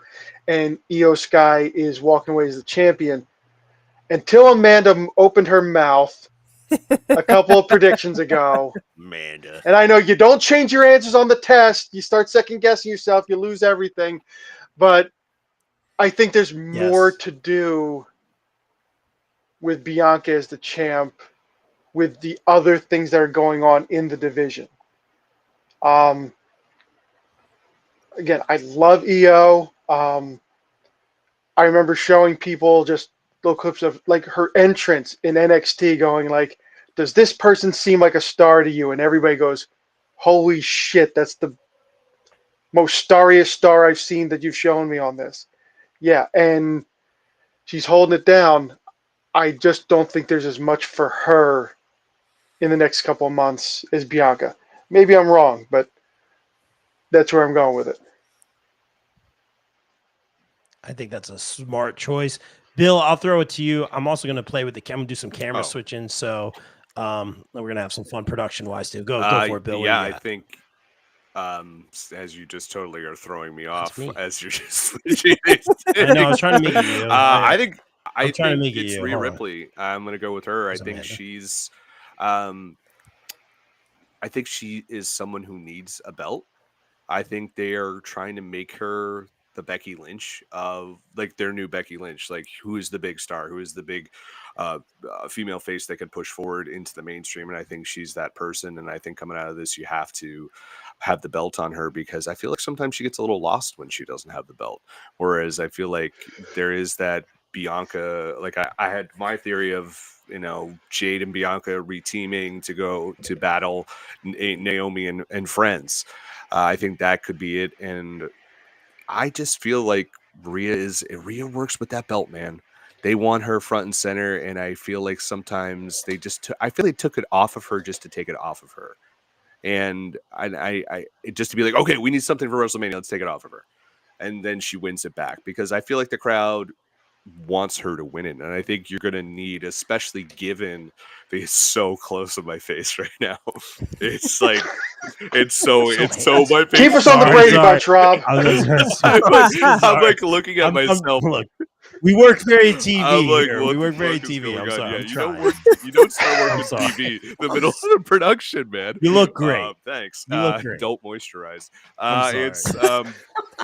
It's we're having fun tonight, man. It's like you're going to probably break a lot of people's hearts with the main event, so you want to give them something to smile about before eventually you break their hearts. So I think Rhea winning and Mommy getting the belt back is going to make everyone happy, and I think that's the way you got to go sometimes. Who she fights after that, I mean, you can go a little bit with this. Io Sky loosely translates to the starriest star. Yes, great comment. That's what Maz said, the starriest star. I love that comment. We should have like a contest, like who has the best comment throughout, and like that wasn't it. But like that was not it. That's but a great comment. Yeah, it was. No, I like that. There's been some stuff. There's been some there's been some fire stuff in the comments today. Yeah, there has. There were some fire stuff. It was a great idea, Bill. That's what they're saying. They love Bill and Amanda. Man, I'm also. You are the current boyfriend for everyone on the show. Current boyfriend. Current. Mombaro time. All right, let's talk about. You skipped me. Wow. Wait, you skipped me. Oh my God. I'm sorry, man. See, this is what happens. No, Amanda, and you guys got to check me. I apologize, Amanda. Please go ahead. It's not the first time. Robert C. Podcast, the fourth. I'm ashamed. The full name. Amanda, you should totally dog shame him. You should message Vicky. Let her know. There we go. After the no. I was about to say hashtag no yeet. Now I'm really in trouble. No yeet. Oh, yeah, I was about to say after the no yeet. I'm over two. No yeeting, Amanda. No yeet. Stick with her. Oh, just throw it. You should throw a tantrum, Amanda. Amanda, start throwing it. Yeah. Get us back on. Get us back on track, Amanda, please. So I beg of you. I think I'm excited for this match for multiple reasons. I mean, obviously, these three work well. Period. Like this is going to be the women's match of the show, hands down. I'm here for it. I'm excited. I'm glad Io is getting her time in the sun too, because this easily could have been just Rhea and Bianca, but the fact that Io is getting her flowers is awesome and amazing, and she adds a new element to something that I feel like would be predictable otherwise. I'm going to disagree with Bill on Rhea. I do think she does work with the belt well, but she's had it already for a long time. And so to keep things fresh, I think that Bianca's going to win it. There's a lot of potential where she could go. I still think she's going to, again, she's a natural built-in program with a very frustrated, angry heel Naomi. But if you want to turn Bianca, you have a natural turn against Jade. So you have some more immediate paths to go. And Bianca doesn't lose on Mania. I don't recall her losing for Mania ever, right? Am I correct on that? She doesn't lose. Exactly. So she doesn't lose. Rhea doesn't have to be pinned to lose the belt. And again, they could enter into a program too. So I think there's more direction and more of a fresh, you could get a fresh set of challengers with Bianca and more eyes, whereas Rhea has pretty much run through almost everybody at this point. And so maybe switch her up, maybe have her go and go up against Charlotte again. Have her I think Rhea, you can kind of move her around a little bit. She does thrive better with the belt, but she's visible enough to where she could be moved to where she could elevate, where she's most needed to elevate the women's division. So go on a side where it's a little bit more of a struggle, because right now I think this is Bianca's time. Wow, another Bianca. Hey, Dr. Real quick, hello from Vegas, my friend. Oh, that's so awesome. I love that people in Vegas checking in. It's the Amanda fan club. I love it. That's so cool. Thank you guys in Vegas that are watching. That's awesome. That made my night. All right, now let's move on to the next one. I apologize for that, Amanda. Let's keep it moving. The IC Championship. Oh, me too. I'm excited. I'm tired. I'm thrilled to be with you guys. We're having so much fun. Braun Breaker defending his IC title against 3 other contenders, Dominic Mysterio, Finn Balor, and Penta. Interesting. I thought we'd see Kaiser in this match. The way things were kind of building up. Is he injured? Do we know if Kaiser's injured? I don't think he is. No, he's no. His feelings are hurt. I thought we'd see. His feelings. He's okay. I mean, he is the only guy accused of cheating that nobody believed was actually cheating. Yeah, I love that. Like, not everyone's one person like, was like, sure. "Hey, wait, what's going on?" Everyone's like, "No, sure." His response was great. Well, yeah, but it's also because like that was a lot. They've blown up their origin story, and everyone's like, "Oh, that's so cute." He would never cheat on her, and they were just like, "No, it's too nice." Oh, it is cute. I love that. I love a good origin story. But it's interesting he's not in this because I had him pegged to be one of the next IC champions for sure. I think he's such a great heel. But speaking of great heels, I think, I thought you were going to say, speaking of pegging, it's got to be Dominic, right? It's got to be Dom. We're going to put gold up. I thought you were going to say, speaking of pegging, and I'm just like, Jesus Christ. Great heel. I was like, thought this was a PG show. What happened? It's a PG show, Bill. Listen, PG. If Ryan Reynolds could say it on a movie trailer, I can say it here. Great movie. It's the summer balayage. It's a hair system. Nice. I would love to see Penta win the IC title. I don't think he needs it just yet. I think Dominic has earned it. Obviously, there's a Mysterio bias in this household, but I think Dom has really earned it. He's just going to get even more heat for carrying that championship. But this is also a way to make Braun Breaker not look weak in losing. I don't think Braun gets pinned here. I think Braun Breaker is a first ballot winner of that Money in the Bank briefcase. I think he's a shoo-in for that position. Comes in, cashes in, hits that crazy spear, done. Will it be on Jey Uso, or whoever the next champion is? That I just see that happening because I think he dethroned Jey also with the IC title. So interesting little wrinkle there. Again, Penta in this one. It's going to be a really fun match. Finn, I feel, is just cooled off so much. Maybe he just comes out as the demon to freshen things up. I don't think that makes any sort of sense because they're both in the Judgment Day. That would get a great crazy pop. I don't know what to do with Finn. I'm lost on him, but I see Dom getting this one. Matt, what do you got on this, bro? Let's see. He quit. Let's see. I'm used to that. Joke's on you. I'm used to that. This usually just happens when I do interviews. Oh, wait. I think he's got something brewing here. So you see, normally in a match like this, you can save the champion because he doesn't have to be the one pinned. But one look at this match, it ain't normal because you got 2 guys from the Judgment Day in there. And each one has 8 1/3% less time to get their shit in. Yes. I'm under the assumption you made that. No, a very good friend said, you need that in your life. I said, why? Because Scott Steiner had one. I said, that's flawless logic. I can't really say anything past that. Yeah. But Penta is white hot right now. Wearing that at WrestleMania? Maybe I will. It depends if any please do. Orcs come around and I have to put this on. Meat is back on the table. Fair. Meat's back on the menu, boys. That's right. No, Penta's white hot right now. I think this is going to come down to Dominic and Finn. I think this match is going to shatter the Judgment Day. Yeah. And I think if you're going to go anywhere, I think that Dominic doesn't need it. Maybe it's a good. He's kind of really become the most effective heel in the company. Really, is there anybody who does not want to slap the hell out of this kid? Nobody that I've met. So yeah, if he's going to be a main event heel, I think the IC title run is what's going to get him there.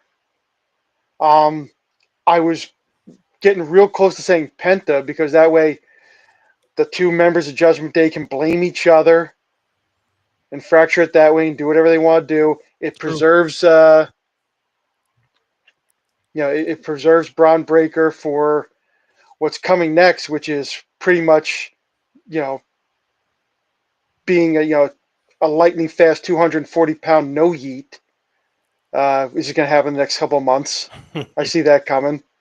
They're going to protect this kid because I think the average age of the main eventers in WWE right now is right around 40 to 42, which is not what 40 to 42 was back in the day, back when you had the Huckster and the Nacho Man in their Walker match when both guys were about that age back then. And certainly in the case of Macho, still killing it.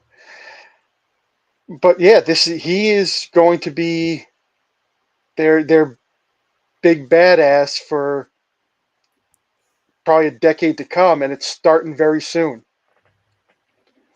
So they're gonna protect Braun. He's not going to lose. He's not going to eat the pin. They're gonna probably protect Penta. So I can see one of them just obliterating Finn, and then Dominic sneaking in, getting the cheap win, getting the cheap heat, and going on from there. I think that's more than fair. That's a great assessment. Amanda, it looks like you got a tag team. But if you want to tag out for a minute, Amanda, feel free or bring them on, whatever you want to do. He just snuck in to say hi. That was all. Tell him that Matt is. That is nowhere near as comfortable as it looks. In the chat, Heather saying, he was like, "Is that Scott Steiner?" Right? So he was like, "Wait, what? What's happening over here?" Amazing. Heather saying, "I can't take him serious anymore." Is that big Papa Pump? I love it. Nobody takes me seriously ever. And it would be a great storyline. Wow, another time. I believe that's Magic. Shout out Magic in the chat. So good to see you, man. I haven't seen you in a while. Thank you so much for tuning in. Bill, you want to see the demon come back? What's probably going to happen is exactly what Matt said. You're going to have Finn is going to get pinned by Dom. Dom has wanted a new member of the Judgment Day for a while, so they're going to kick Finn out. It's going to be Carlito, Raquel, Liv, Dom, somebody else. And what's going to happen is you will get Penta and Finn. I could see them as a team. And then you had Finn come back as the demon at one point. Like, that's how you get him babyface. The demon is not the heel. The demon is a babyface. You get that big pop for him to come out. And what they could do is they could recruit someone like a big, like someone big and intimidating that you would need the demon for, because you don't need the demon to beat Carlito or Dominic, but to add like some sort of juggernaut-like wrestler who we're not thinking of, who's escaping our minds right now. Say Hikuleo, for example, of the long-lost bloodline guy who's been signed and hasn't been doing anything. Say he joined him, just for argument's sake, he's 7 feet tall. You're going to need a guy. You're going to need someone who's a little more bloodthirsty and violent. And also, if you're going to have trios, great way to bring Rey Fenix over too. Yeah. So there's a lot you could do with that. Dominic winning also just makes my skin want to crawl off my body, because it's just like another guy who's just not going to wrestle with a belt. Because let's face it, who's paying to see Dominic Mysterio wrestle? Nobody. So you're seeing him on the outside to get hit, but listen, I get it. He has a mustache. I understand that's a heel thing, but like I don't love it. But yeah, he's gonna get it so we can get a new Judgment Day. Finn could do something so he's got a little more juice to him, because he's kind of taking that back seat. So he needs a bit of a shakeup. He's been in the Judgment Day for 4 years. Is that 4 years? 3 or 4 years of Judgment Day. So yeah, he needs a little bit of a shakeup. But yeah, that's how you get the demon back, babyface. Interesting, very interesting. Amanda, I'm not going to skip you. What do you got on this one? Holy shit! I mean, like, Brandon, get over here. No, I'm just kidding. But so I love Bill. I love your idea about having Finn with Penta, potentially Phoenix, because that would be epic. That would be epic. It'd be like a death triangle. It'd be great. Oh, that'd be so cool. I hope that happens. But I agree with you that I think Dom is going to win by pinning Finn. That is going to break them up. Dom's going to be insufferable with this title. I still think though he's going to be the one to eat some sort of. Somebody has to eat a spear, like an epic spear from Braun, and I think it's got to be. He'll take it He's early. going to take it. Yeah, he'll take it early, then sneak in. Yeah. Yes, I think he'll take it early, or he feeds Finn into it, and then somehow Braun gets taken out or something like in the middle of the spear, and then maybe pin Finn. But Dom is the one that the crowd would pop if he ate like an epic spear from Braun. But I think he's gonna like we were saying, he'll eat it early and then somehow magically come back and steal the win by pinning Finn. This will be a fun match. Again, everyone's going to wait to see who Braun is going to break spear next, break in half. Just do it. We're here for it. Just give us more. He is clearly the future of where we're going. He is not meant to hold that IC title long. They're going to protect him. He's going to go again. Stop. No yeet.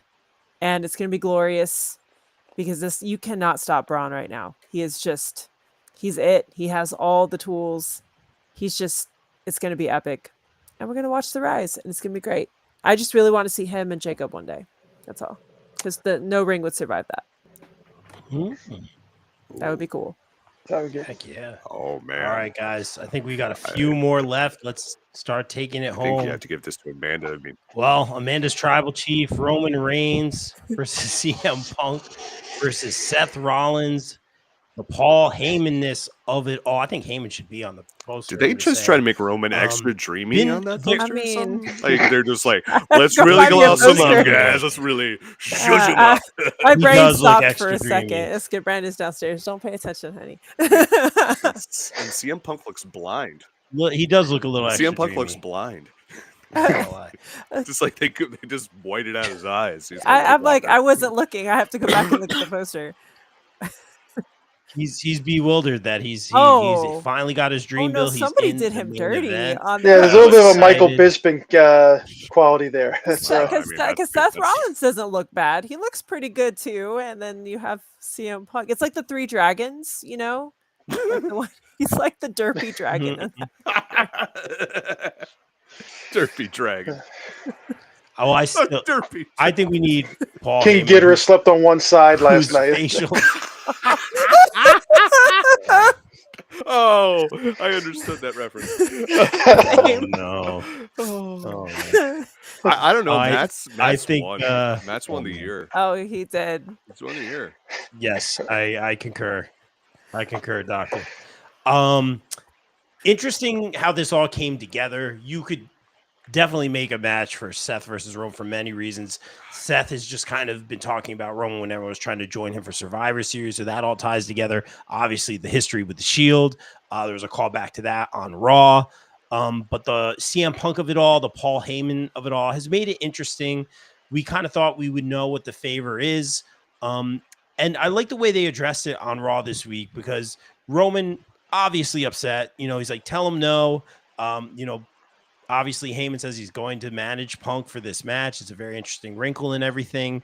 But you got to think of it this way. Like, Paul did bring something to Roman, he did, and I'm not trying to be difficult with your tribal chief, Amanda, but he did bring someone to your team. Like, you needed someone, and he did it. So this is not just like out of nowhere. Like, okay, it's a favor, and he honors his word. So, like, Roman could kind of be like, all right, like, fine. Like, I don't expect him to be happy about it, but he's, like, betrayed and this and that.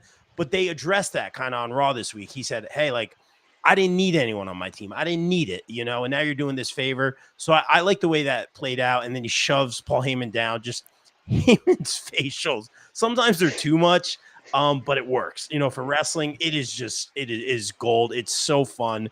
The Seth Rollins of it all, the character that Seth comes out with the crazy fashion and the sing-along entrance, I feel like doesn't match him on the microphone. And I like him better on the microphone. I like the things he says about Punk, the things going back to ROH. I like his feud with Roman. It all makes sense. I agree with a lot of the stuff that Seth says. And there's a lot of like, he's another like low-key MVP of everything. Even last year at WrestleMania when he was kind of thrown into that, not even thrown in, he was a key player in that main event, but it almost felt like he was on the back burner a little bit. And he was the shield for Cody in the main event. Quite literally, he took that chair shot. Another callback.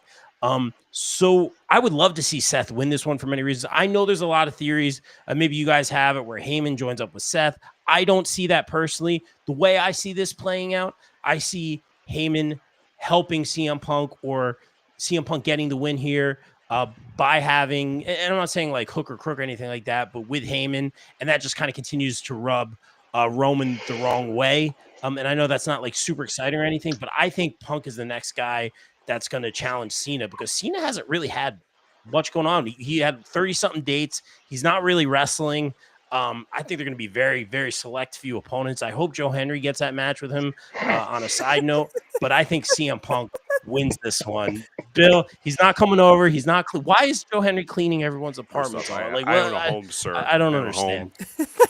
I worked hard. Yes, for this. I apologize. My wife worked hard for this. I apologize. I'm 0 for 3. So go ahead, Bill.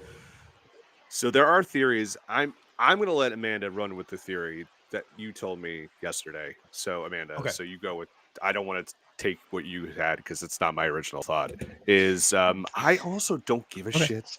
It's just like we're like for Paul. We're holding Paul Heyman to his word. The guy notoriously no one can ever trust.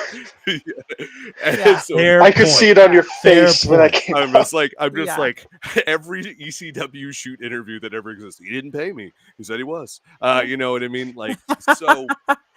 It's like, well, that's the crux of everything. We believe this guy. I honestly would rather have a Seth Rollins Roman Reigns match, because they had the one Royal Rumble match that Seth won via countout or disqualification, and I feel like we have such untapped chemistry here that these guys should go at it. Like, these are brothers. I want to see that. You know what I'm tired of? For the last year, Seth Rollins talking about how much he hates CM Punk. Like, cool. Get over it. Change the record. I want to see Rome. There's so much. I thought you liked it's the same thing over and over. It just give me a wrinkle. Give me something different, because I also feel like you're forsaking a Roman Seth match, which I think would have so much stakes, so much emotion, so many people would want. Like, these guys are going to want to kill each other, because there's 10 years worth of shit on both sides. They've both been the babyface. They've both been the heel during that arc of when Seth broke up the Shield. So it's like there's a lot of stuff that was never really unpacked and resolved here. But now we have old Philski has got to be involved, because we got to have one for Phil to do. And so it's just like, all right. And I thought they built it up nicely at the Rumble, like, because they so overshadowed the Elimination Chamber. No, sorry, War Games with Punk and Roman, which I thought was stupid, because it's like that's the ultimate blow-off match, and you just made it about Punk and Roman. It just felt like they had to have 3 people in a match, because they didn't figure out for one for the other. Either do Seth and Roman or Punk and Roman. That's what the match should have been. Like, we've seen Seth and Punk go at it for too long. It's tired. It's old. Like, give us one or the other. I think Punk is going to win here, because they are in a big CM Punk love fest. You know, Triple H going out there and be like, "Oh, I love working with Phil," and you're just like, "Whatever, sure you do." And it's just like, they want him to be the guy. And I agree with you, Rob, that I think he could be a challenger for John Cena on the John Cena tour that will be coming. So I think he will come out of this one victorious, because I also think a defeated Tribal Chief, maybe one who doesn't have his wise man anymore, maybe one who's a little bit hurt, and maybe a bit of a wild and a bit of a chip on his shoulder, will be a hell of a tag team partner for a guy who I think is going to lose his title this weekend for a kind of an all-star SummerSlam main event tag team match. That's what I want to see. I want to see a more unhinged, a little more less controlled, less managed Roman Reigns. I want to see a Roman Reigns who wants to go out there and kick some ass. And I think a couple losses is going to do that to him. Because what's Roman? Roman's very buttoned up. He's very lined up. But now he doesn't have his wise man. He doesn't have his bloodline. He's not the man right now. And now he wants it back. And a hungry, pissed off Roman Reigns, that's some money right there, and that's what I want to see. That And so it's not going to happen, a chief without a tribe, you know. Damn it. Yeah. I know. I ruin everything by having thoughts. He, I'm sorry, Amanda. I was like, my mind was like, and the bloodline thing really and the bloodline stuff that's gone on for years and years and years, it really does kind of feel like not necessarily it's come to an end, but it's kind of fizzled out.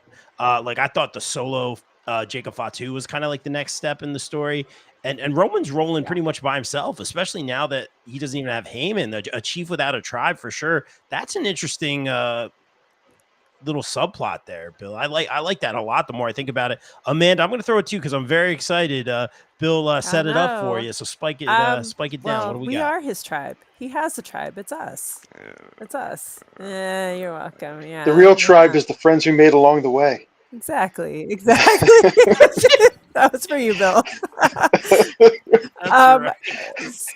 That's so right. Definitely this has been the most hyped match, clearly, of WrestleMania, more so than even the championship match, which I mean with Cody and Cena, which we'll talk about. And of course, even more than Gunther and Jey Uso. Oh, and I mean, again, rightfully so. I mean, what, 12 years of history with the Shield, with Punk first encountering the Shield. So, I mean, they are playing to some of that long-term storytelling. I think this is going to be a very tense match.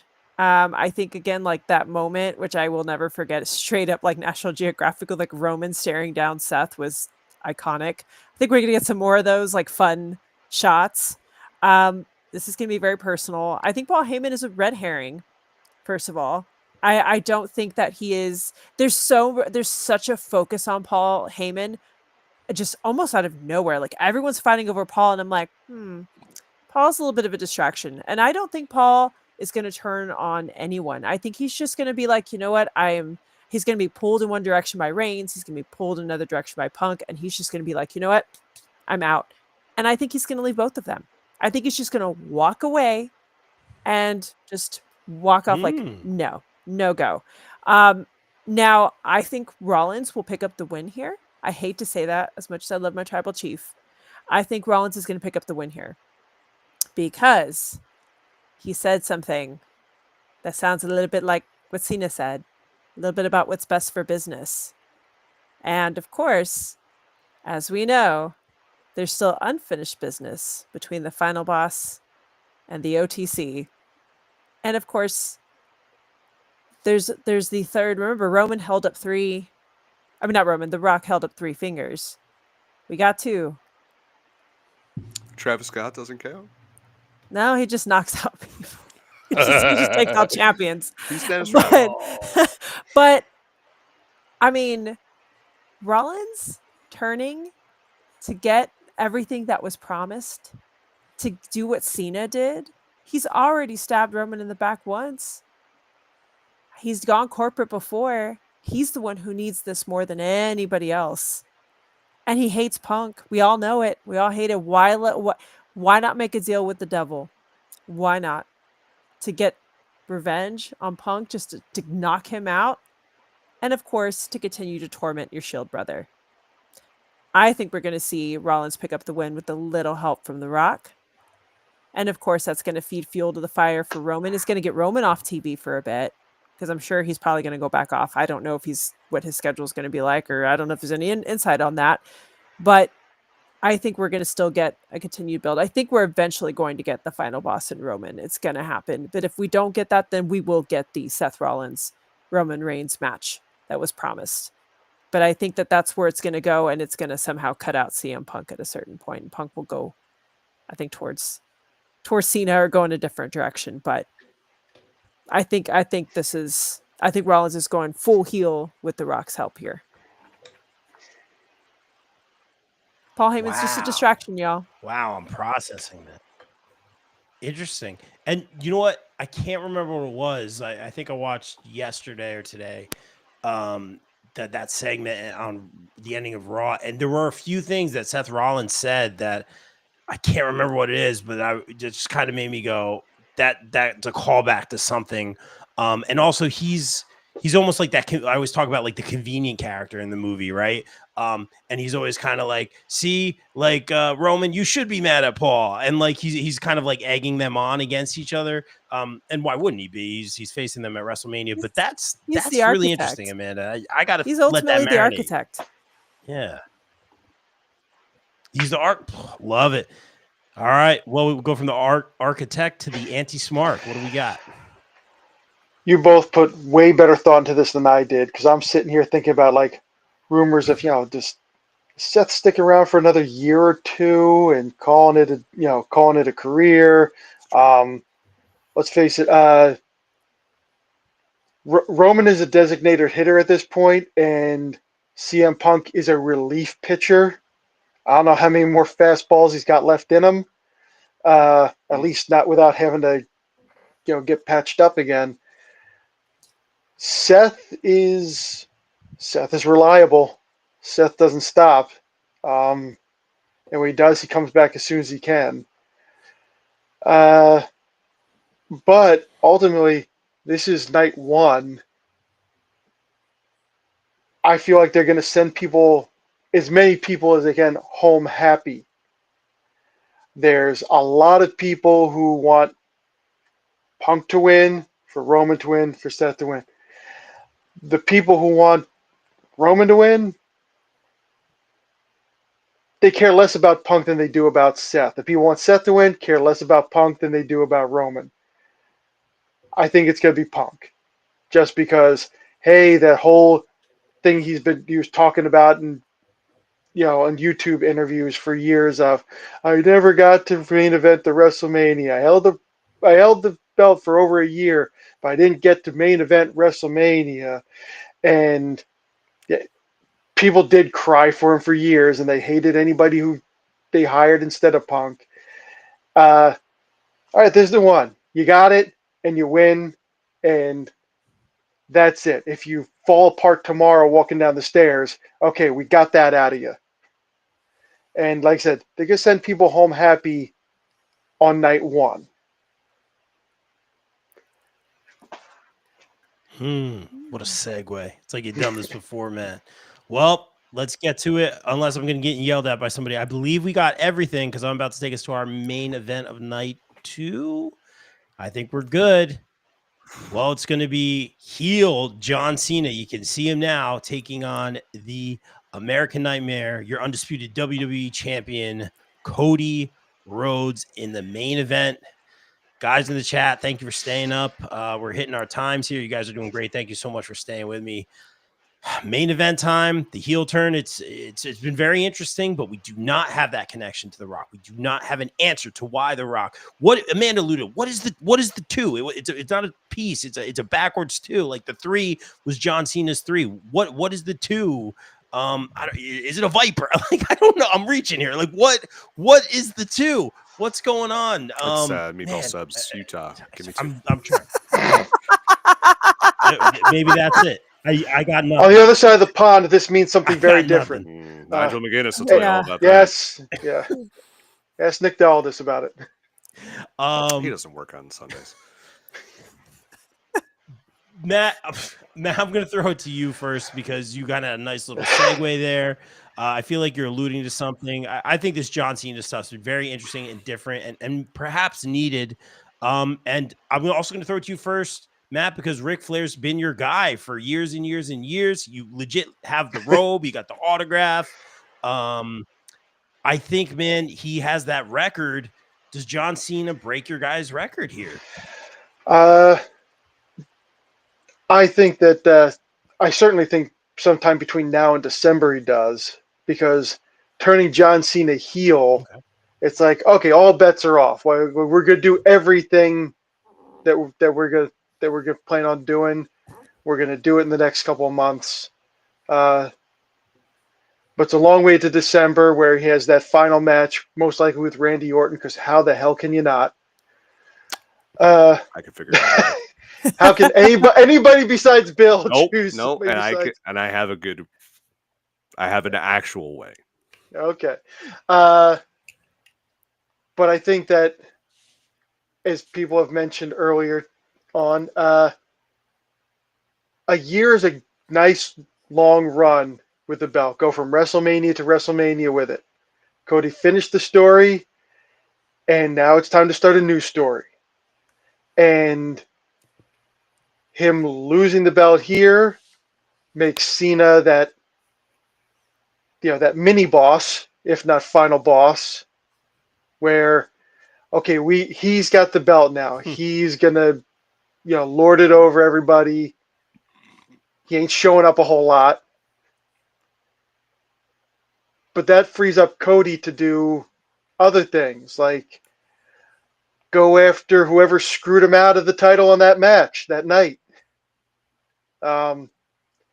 Team up with people, work his way back to it, get back on the King's Road till SummerSlam, Survivor Series, December, whatever it is, whoever it is, whether it's John Cena or somebody else. You're not a great champion for just holding onto the belt for a long time. It's whether we give a shit or not. And it seems like people are arguing whether people still give a shit about Cody. I think Cody's going to make us give a shit getting the belt back. So he loses to John Cena, night 2. Huge night on social media, and a lot of people tuning into Raw on Netflix the next day. Yeah, I think you knocked it out of the park. I'll go. I'll throw it to Bill and Amanda. You can take us home for the night. And great job, guys. I think that's great. Just piggybacking on what you said, Matt. I really agree with a lot of the things that you said. This is going to have that ending like a couple years ago we had. I think you were there, Matt. It was at our place. We're watching WrestleMania. There were a lot of us there. I will say this: some people were crying when Cody lost. Some people were angry. There were some people there that were like, "I'm never watching wrestling ever again." Like there was a lot of emotion, and I think we're gonna get some of that. We're gonna get some of that. I laughed so hard I almost peed. It was great. I was cracking up. Yeah. But I think we're going to get a lot of that emotion. We're not getting that happy ending that we get perhaps with Jey Uso, perhaps the ending of night 1 with CM Punk, because I do think John Cena is going to break the record. He's a WWE guy. He's going to break the record with all WWE championships in some form or fashion. And like I said earlier, I think Punk's going to be the guy because Cena said, I'm going to win it and I'm going to leave. Well, who did that we know? I think Punk had a similar story. I think it involved John Cena, if I remember correctly. So if he's on Raw, he comes out the next night, have the championship. Hey, I'm out. I said I was going to do this. I'm a man of conviction. Forget you people who resort to profanity and yada yada. And then Punk comes out because Punk on the mic, like he'll be able to manipulate Cena or just Cena and Punk back on the mic. Mics at this stage of their career. That's your Netflix episode that you're talking about, Matt. For all those reasons, I see heel John Cena breaking the record. And you can see him as the 17-time world champion. Bill, I have a column coming out on this on the popbreak.com, how I believe that this match has been epically fumbled by WWE. This should be, you had an all-time moment that was covered by sports media, entertainment media, and news media with John Cena turning heel. Everyone was talking about it. It was all over the place. It was a cultural moment. And we've seen John Cena on TV 3 times to cut very robotic you people promos, a little bit of light inside baseball, nothing like what we had with Cody for the last 2 main events of where we cared, especially last year. You had to watch that. It didn't matter if you haven't watched wrestling in 30 years. If it doesn't matter if you're me and you're not a WWE fan that much anymore, you had to watch this. And in the year of our Lord 2025, we don't have flying cars, but we got a John Cena heel turn. So many people who fell out of wrestling were like, they finally did. John Cena's a heel. And what do we get? Same music, same hat, same clothes, same messaging. Because they don't want him to turn heel because they really like the money they're making on the retirement tour. It just feels so. It feels like he's cosplaying as old John Cena now. Like, I want heel John Cena. I want him to be a bad guy. I feel John Cena seen him in Peacemaker, seen him in so many things. He would kill this role, but they're not letting him. They're still trying to have him be John Cena, but he's also a heel. They're trying to have it both ways, and it's just not working. And that's why this match just feels like a match to me. This does not feel like a once in a lifetime thing that like these two guys are going to go out there and kill each other and bleed buckets, right? I just feel this is going to be a match. Also, the lack of The Rock, the lack of Cena being on TV. He's been on TV 3 times. There's been 7 Monday Night Raws, 6 SmackDowns before this goes on. That's 13 shows. 10 out of 13 shows he hasn't been on. And don't get me started on Speed on X, because that guy never shows up on that. Come on. But I'm just saying, like, there's so many opportunities that we haven't had. Cody was cutting promos in front of belts. This doesn't feel right. And there's no Rock. And maybe he shows up, and maybe this all turns around. But I feel like this is the WWE universe has kind of got cheated on this one. This should be a special once-in-a-lifetime main event, and it feels like just show up. It's the match. It's a match you're going to want to see type deal. I just feel like there's a lot of creative malpractice involved in this, and I have a very lengthy column explaining why coming out on Friday. But ultimately, John Cena is going to win this. He's going to hold this title, and I think, how do we not get a Randy Orton as his final match? His final match, because remember, he said, I'm going to leave. I'm going to retire with the belt. Not until his last match where Cody beats him at Madison Square Garden. That's how you win it. The place his dad almost won the title how many times? That's where he wins the title back. That's where you get it. And then that's where you get John Cena. You allow him to hand the belt over. You could have this nice farewell to John Cena.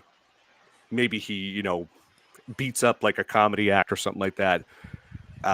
Reunites with R-Truth, which, by the way, completely lost here that John Cena didn't heel out R-Truth. Yes. He wanted people to boo him. That's his favorite wrestler.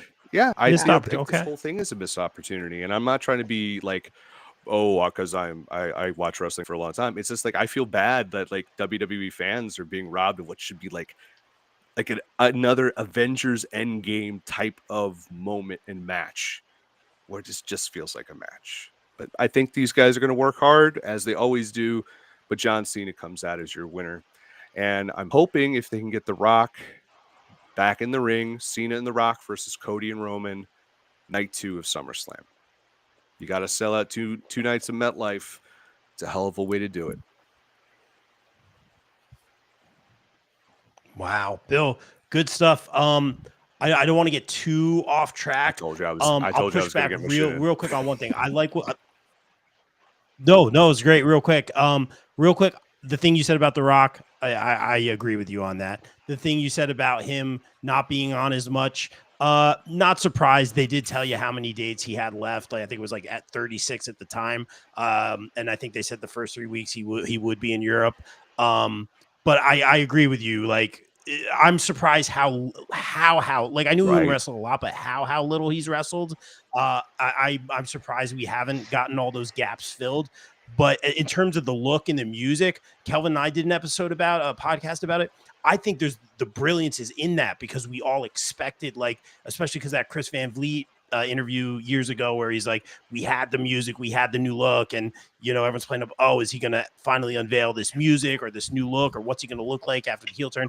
And he comes out, same music, same look. He's got the European colors because he wants to sell merchandise. To me, that's him addressing that and saying, "Hey, I'm not giving you." And I think it's terrible. Imagine Hulk Hogan. 100%. Imagine Hulk Hogan goes to the NWO and he's still in the red and yellow. Comes out to Real American. It's like it's a disconnect, and I think that's the problem. Is like there's a disconnect. I can get that. I can agree. I can see where you're coming from there. I just think it's almost like an evolution, because that comparison you made is what we'd expect. So I think him doing not that to kind of annoy us smart fans.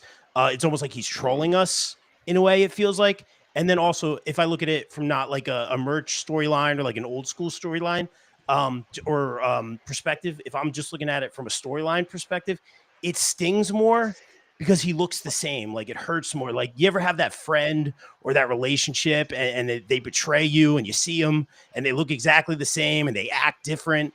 Maybe I'm getting deep here, but like, to me, I thought that's kind of what he was what he was doing, and I thought that was the brilliance in it, especially to the kids, not even to us, but like to the kids, man. And then him honing in on that one meme kid, you know, like, that's great, which made so many great memes, but you felt for the kid, you know. So I do think there is a brilliance to that, and I am excited, just personally, excited for the match. But I certainly can see where you're coming from.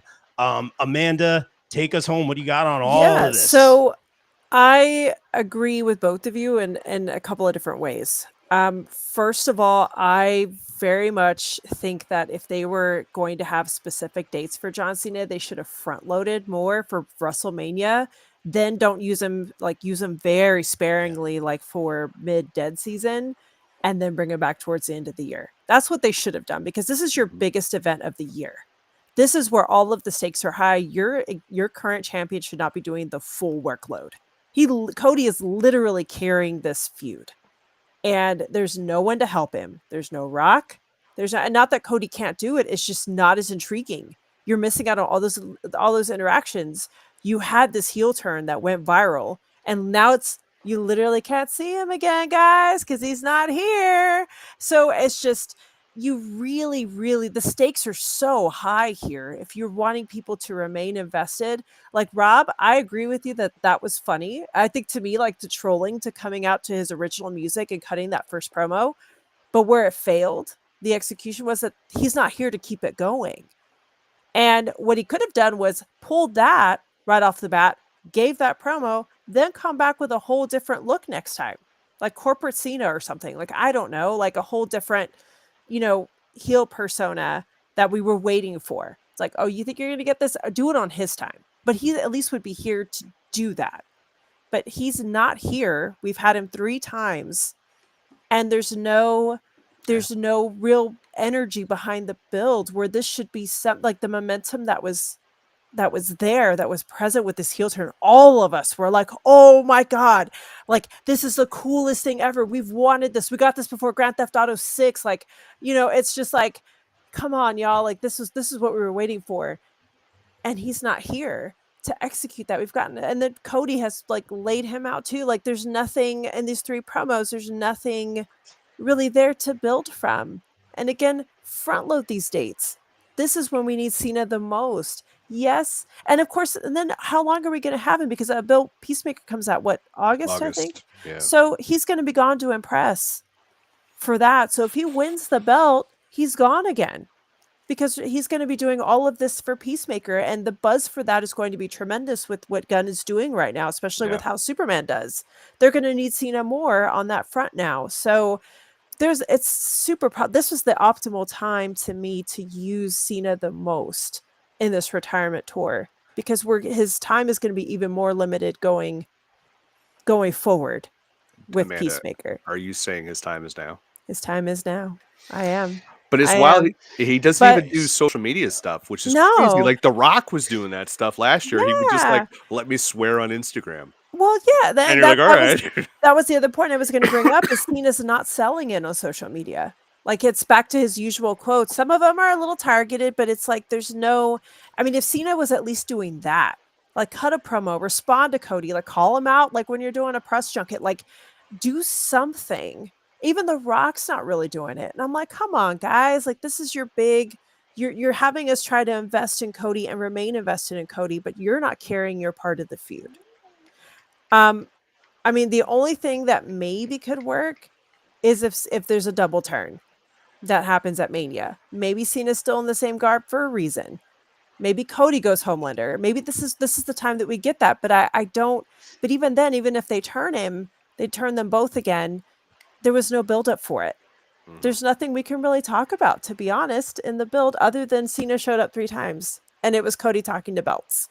Like, and I hate that. I hate that, because this match deserves so much more, and it's still going to be a solid match in the ring. I think it's still going to be fun, but it's just not going to be the same.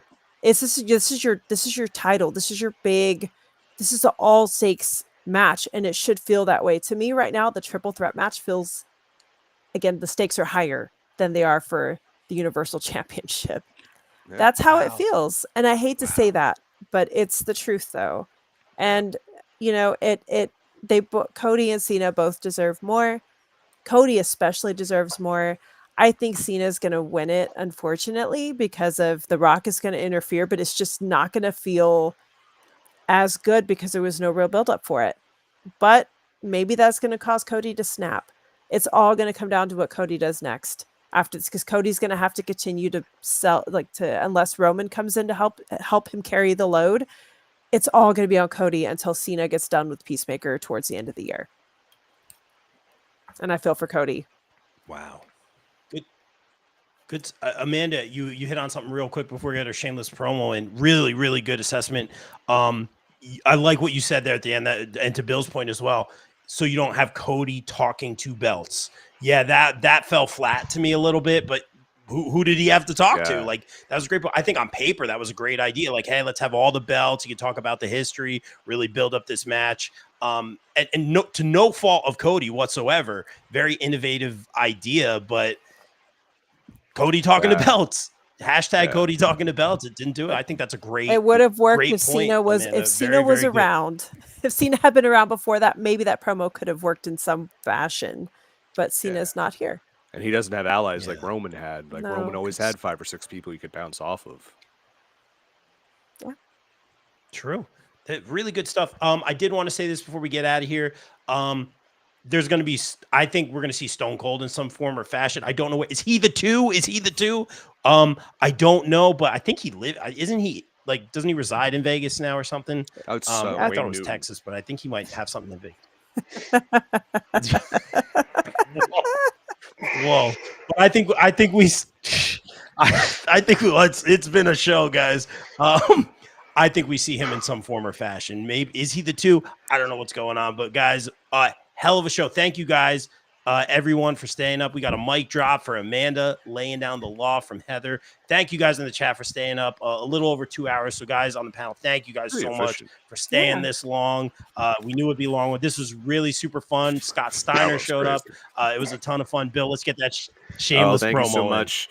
I am the editor-in-chief of thepopbreak.com. We've been doing this for 16 years. Follow us on all forms of social media at The Pop Break, except for YouTube. We are at popbreak.com, all spelled out. You can check out the videos I took from AEW Dynasty's Media Scrum. You can hear me ask Adam Cole a question about mental health, and also Tony Khan, Tony Storm, and Anthony Bowen. So that was a lot of fun, and you can see how my videography skills are. I have a whole bunch of stuff coming out this week over on thepopbreak.com in terms of writing. I have 3 WrestleMania previews coming out. Night 1, I tag team with Amanda Rivas. We're going to be talking about that. Night 2, Tyler Yazembowski. You might know him from the BCP. He'll be talking with that. And then I'll be doing a solo NXT Stand and Deliver preview. Plus, I have that John Cena article, which if you want to get mad, you could read that as well. I also have a bunch of interviews dropping this week. I have the bluegrass band Kitchen Dwellers, and I have country artist Corey Marks, who's playing the Stone Pony this weekend. You can find that over on the Pop Break. Man and I are the co-hosts of the Socially Distanced podcast, which drops every single Thursday on your favorite streaming platforms. We just had Sam Nile come on to talk about The Last of Us Season 2 premiere next week. We are talking about the Daredevil Born Again finale. We're going to get into the NFL draft and all sorts of awesome stuff. I am the Bill and the Bill versus the MCU podcast. I just watched the 2004 Punisher and 2008's Punisher Warzone as part of our Marvel Zombies era for the show, and then the TV Break podcast, which is our monthly TV review of all things going on. We did the Great British Baking Show as penance for our boy Alex making us watch Suits LA, which is generally one of the worst shows on TV. And that's about it. And check out jerseysbest.com. I have an article over there about the Somerset Patriots. You can check that out. Rob, as always, thank you for having me on. We're not worthy, sir. Thank you, Master Bodkin Sensei. And let's throw it over to Scott. You know what I'm going to do? I'm just going to edit with the magic of editing. I'm going to have the Scott Steiner pick, me with the glasses. I'm going to put like the demon fin paint on Bill. We'll have some fun. I know you forgot Amanda. Matt, what do you got? Amanda on? didn't give her a gimmick. I'll give her the Ula Fala. I was like, Rob got me. He knows. I got you. I know what I'm doing. Matt, any shameless promo you got for us, and more importantly, what's on the menu this weekend? What's going on? Yeah, I'm Matt Wittes. I am a contributor to the Pop Break. Most recently, the season premiere of Dark Side of the Ring, season 6. I'm also a contributor to BCP Plus. Most recently, WrestleMania 41 predictions panel. And as for the menu for this weekend, we will, barring any sort of local emergency, it's WrestleMania weekend. There's got to be brisket, and I'm thinking maybe some smoked wings going along with that. Ooh, I love it. I wait all year for this. Matt, you're the man. Thank you. Great job knocking it out of the park tonight. Amanda, what do you got for us? Rob, thank you again for having me. It's always a blast. I enjoy it anytime. And like everybody here is amazing. So shameless promo and plug for everybody at the BCP Plus, because there's just so much awesomeness cooking. So check everybody out. Bill said all the important stuff about the Pop Break, most important stuff. And of course, one thing you do that I don't know. This is true. But as he mentioned, we are the co-hosts of Socially Distanced, so check us out. But I am also the co-host of our Anime Pop podcast, along with our mutual friend and co-host Josh Arnecki, over at the Pop Break, where we cover anime that are the different anime that are coming out each month. We talk about anime news, recommendations. Our latest episode dropped Monday, and it is on the Netflix animated adaptation of Devil May Cry. As a huge Devil May Cry fan, this was one that I was excited to cover with our outstanding guests as well. So check it out. That's out there. Of course, next month we'll be looking at covering Fire Force season 3, and then of course Lazarus, which takes us back to the world of Cowboy Bebop. So and Samurai Champloo and all the good things with Watanabe. So excited to cover that. And of course, I cosplay along with my wonderful significant other who popped in earlier, my elder emo, Brandon Weiss. So go give him some follows on social media as well, Brandon Weiss Wrestling, and at Havoc1775 on X. But we cosplay together and we have a great time doing it. We have cosplay pictures up right now of our Dragon Ball Z cosplays with Mr. Satan and Android 18. I'm going to get our Crow cosplays up, and we have some more cosplays that we're hoping to debut next month that'll be up on the site. We'll be also be participating in a May 4th photo shoot, collaborating with a lot of other Star Wars cosplayers. So those will be hopefully heading up at a certain point. We are at Brandalorian on Instagram. And of course, I am at Mandalorian on Instagram as well. So thank everybody for having me. And Rob, you are the best. We acknowledge you. I appreciate it. Thank you guys so much. Shameless promo for us. Make sure you're watching GCW events. BCP Plus was a sponsor on the mat for the WWE ID tournament. That was great earlier tonight. We got Bloodsport. We just interviewed legit Layla Hirsch. She'll be taking on Jordan Blade Thursday night. I'm excited for that. Kelvin sat down with Fuego del Sol. What a great interview that was. And we may have one or two surprises here for WrestleMania week, guys. And like we always stay here on the BCP, everyone stay safe, guys. I'm going to rudely hang up on you. Stay safe, stay positive, take care of each other. We out, guys. Peace. BCP is brought to you by our favorite store, Funkenstein Wrestling Superstore, located in the Englishtown Flea Market in New Jersey from 8 a.m. to 3 p.m. Saturdays and Sundays, and online at FunkensteinWrestlingSuperstore.com. Get your favorite wrestling merch, retro video games, Ninja Turtles, Ghostbusters, G.I. Joe, so much more.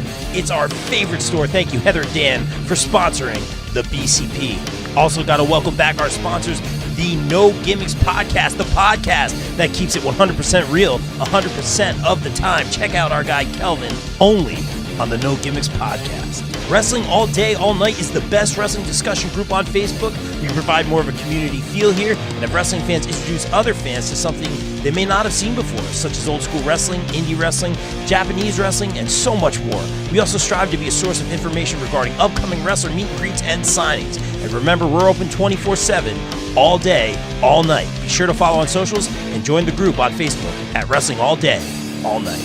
Welcome back, our sponsor, Sweet Chin Musings. Sweet Chin Musings is the creation of the reigning, rarely defending, highly disputed champion of wrestling podcast, Mr. Perfect, Mike Mueller, and his tag team partner in crime, Luke Kudialis. SCM focuses on the in-ring product of WWE and AEW, no dirt sheet rumors here, as well as backstage news, predictions, and analysis of characters, storylines, and major pay-per-views. Old school fans, don't worry, we have you covered as well, with a look back on classic matches, top 10 lists, and interactive tournaments that let the fans decide who is truly the best of all time. You can find them at Facebook at Sweet Chin Musings, and check out the podcast on all major podcast platforms. Please welcome back our sponsors on the BCP Plus and the podcast, GPW Productions. GPW provides your promotion or event with top-tier video, audio production, live streaming, and more.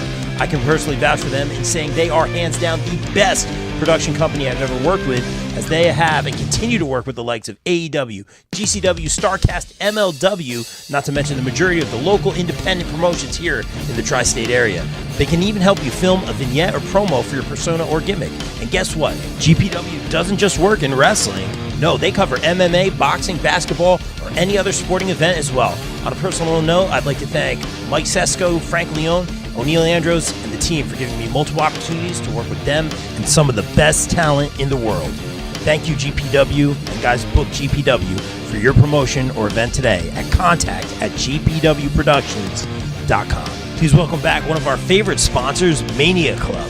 Established in 2015, Mania Club is a WWE-recognized community for fans with an eclectic love for both the world of professional wrestling and raising money for Connor's Cure. During WrestleMania weekend, we host the official tailgate of WrestleMania while also celebrating the life of Conor McCallum. They are the single largest donor within the V Foundation for Connor's Cure, with over 150,000 raised. Please donate and join the Facebook group over at Mania Club on Facebook. Donate at jimmyv.org/Mania Club. Guys, please welcome in our new pod sponsor for the months of May and June, J. Adam Photography. Jay provides quality, artistic, innovative photography with a quick turnaround time. Be sure to check out his latest ISPW wrestling pics and much more stellar content. Right now, wrestlers can do a special portrait shoot with Jay in Sparta, New Jersey for just $50. Contact Jay at Jay Vogel on Facebook and be sure to follow him across socials. Thank you, Jay, for sponsoring the BCP. Guys, let's welcome in our new pod sponsor, Cooper Groove Grips. When you play Cooper Groove drumsticks, you get increased sensory feedback from your hands, so your grip will naturally loosen, but you have complete control. With that taking place, you don't have fatigue and soreness, which can lead to long-term issues. Guys, as a drummer, Cooper Groove is my drumstick of choice. Sweaty hands aren't a problem. Grip is good. Don't forget to check out their amazing Cooper Groove bats coming out soon. Guys, follow at Cooper Groove Grips on Facebook. Guys, please welcome in our new podcast sponsors, ISPW Weekly, where we dive deep into the world of ISPW, the crossroads of professional wrestling. Join Jumpin' Jay and Total with Tom every week as they interview the stars of the ring, uncover their stories, rivalries, and the electrifying action that defines ISPW. Be sure to check out ISPW Weekly on the ISPW Facebook page every week. Please welcome in our new pod and daily site sponsor, Twisted Shamrock Studios and Spa, located in Delaware County, Pennsylvania. Twisted Shamrock is a retro spa experience for the average Joe and Jane. Meet the next evolution of recovery and relaxation. Right now, you can try their introductory offer, where you can try a core service to include massage, skincare, facial, stretch therapy, body slimming, toning, personal training, and spray tanning for 30 minutes for just $30. This is perfect for our wrestling pals as well. Book today. Call 484-574-8868 or visit www.twistedshamrockstudiospa.com. Guys, please welcome back our returning podcast sponsor, USDN. USDN Podcast is run by USDN Chairman and the Council of Nerds. We bring you all the latest news and rumors from the world of nerds and consolidate it right here at the U.S. Department of Nerds. USDN is for the people, by the people, and of the people. Follow them at facebook.com/US Department of Nerds. Guys, please welcome in our new pod sponsor for 2025, the Ropes and Riffs Podcast, featuring Maestro John Kiernan, speaking with the stars of professional wrestling about their in-ring, tunage, gear, and so much more. Check out John's interviews with the likes of Lince Dorado, Mercedes Martinez, and so much more. Find the Ropes and Riffs podcast on all major podcast platforms. Guys, please welcome in our new podcast sponsor, EM Collectibles, featuring live signings, collectibles, toys, and more. Be sure to follow them on Facebook and stay tuned for their upcoming events. Upcoming events right now, March 8th, Hernando Toy and Comic Show, the Hernando County Fairgrounds live signing with Super Crazy. March 22nd, Neg Dog Championship Wrestling presents Music and Mayhem in Hudson, Florida with special guest Super Crazy. March 29th and 30th, 2025 Syracuse Collectors Con in Syracuse, New York with Bill Alfonso, Gary Wolf, and the quintessential stud muffin Joel Gertner, March 30th only. April 5th, New England Fan Fest, and we'll have Buff Bagwell. April 13th, 2025, our premiere show, Bring Back the Memories Toy Show, and May 10th, our renowned 90s Wrestling Con in Morristown, New Jersey, guests to be named soon. BCP is sponsored by Warriors of Wrestling. Saturday, May 10th at Most Precious Blood Church in Brooklyn, New York, featuring former TNA superstar James Storm. Also featuring The Allfather, Darius Carter, Danny Moff, Chris Steeler, TJ Marconi, Warriors champ Roger Mendez, Danny Storm, Mike Titello, and a whole lot more. Get your tickets now at warriorsofwrestling.com. BCW and Shadow Wrestling Alliance present Anniversary 8, a Jurassic celebration honoring the life of Vince Steele. Live Sunday, May 25th at the Mecca in Ridgefield Park, New Jersey. Doors at 5, bell 6 times.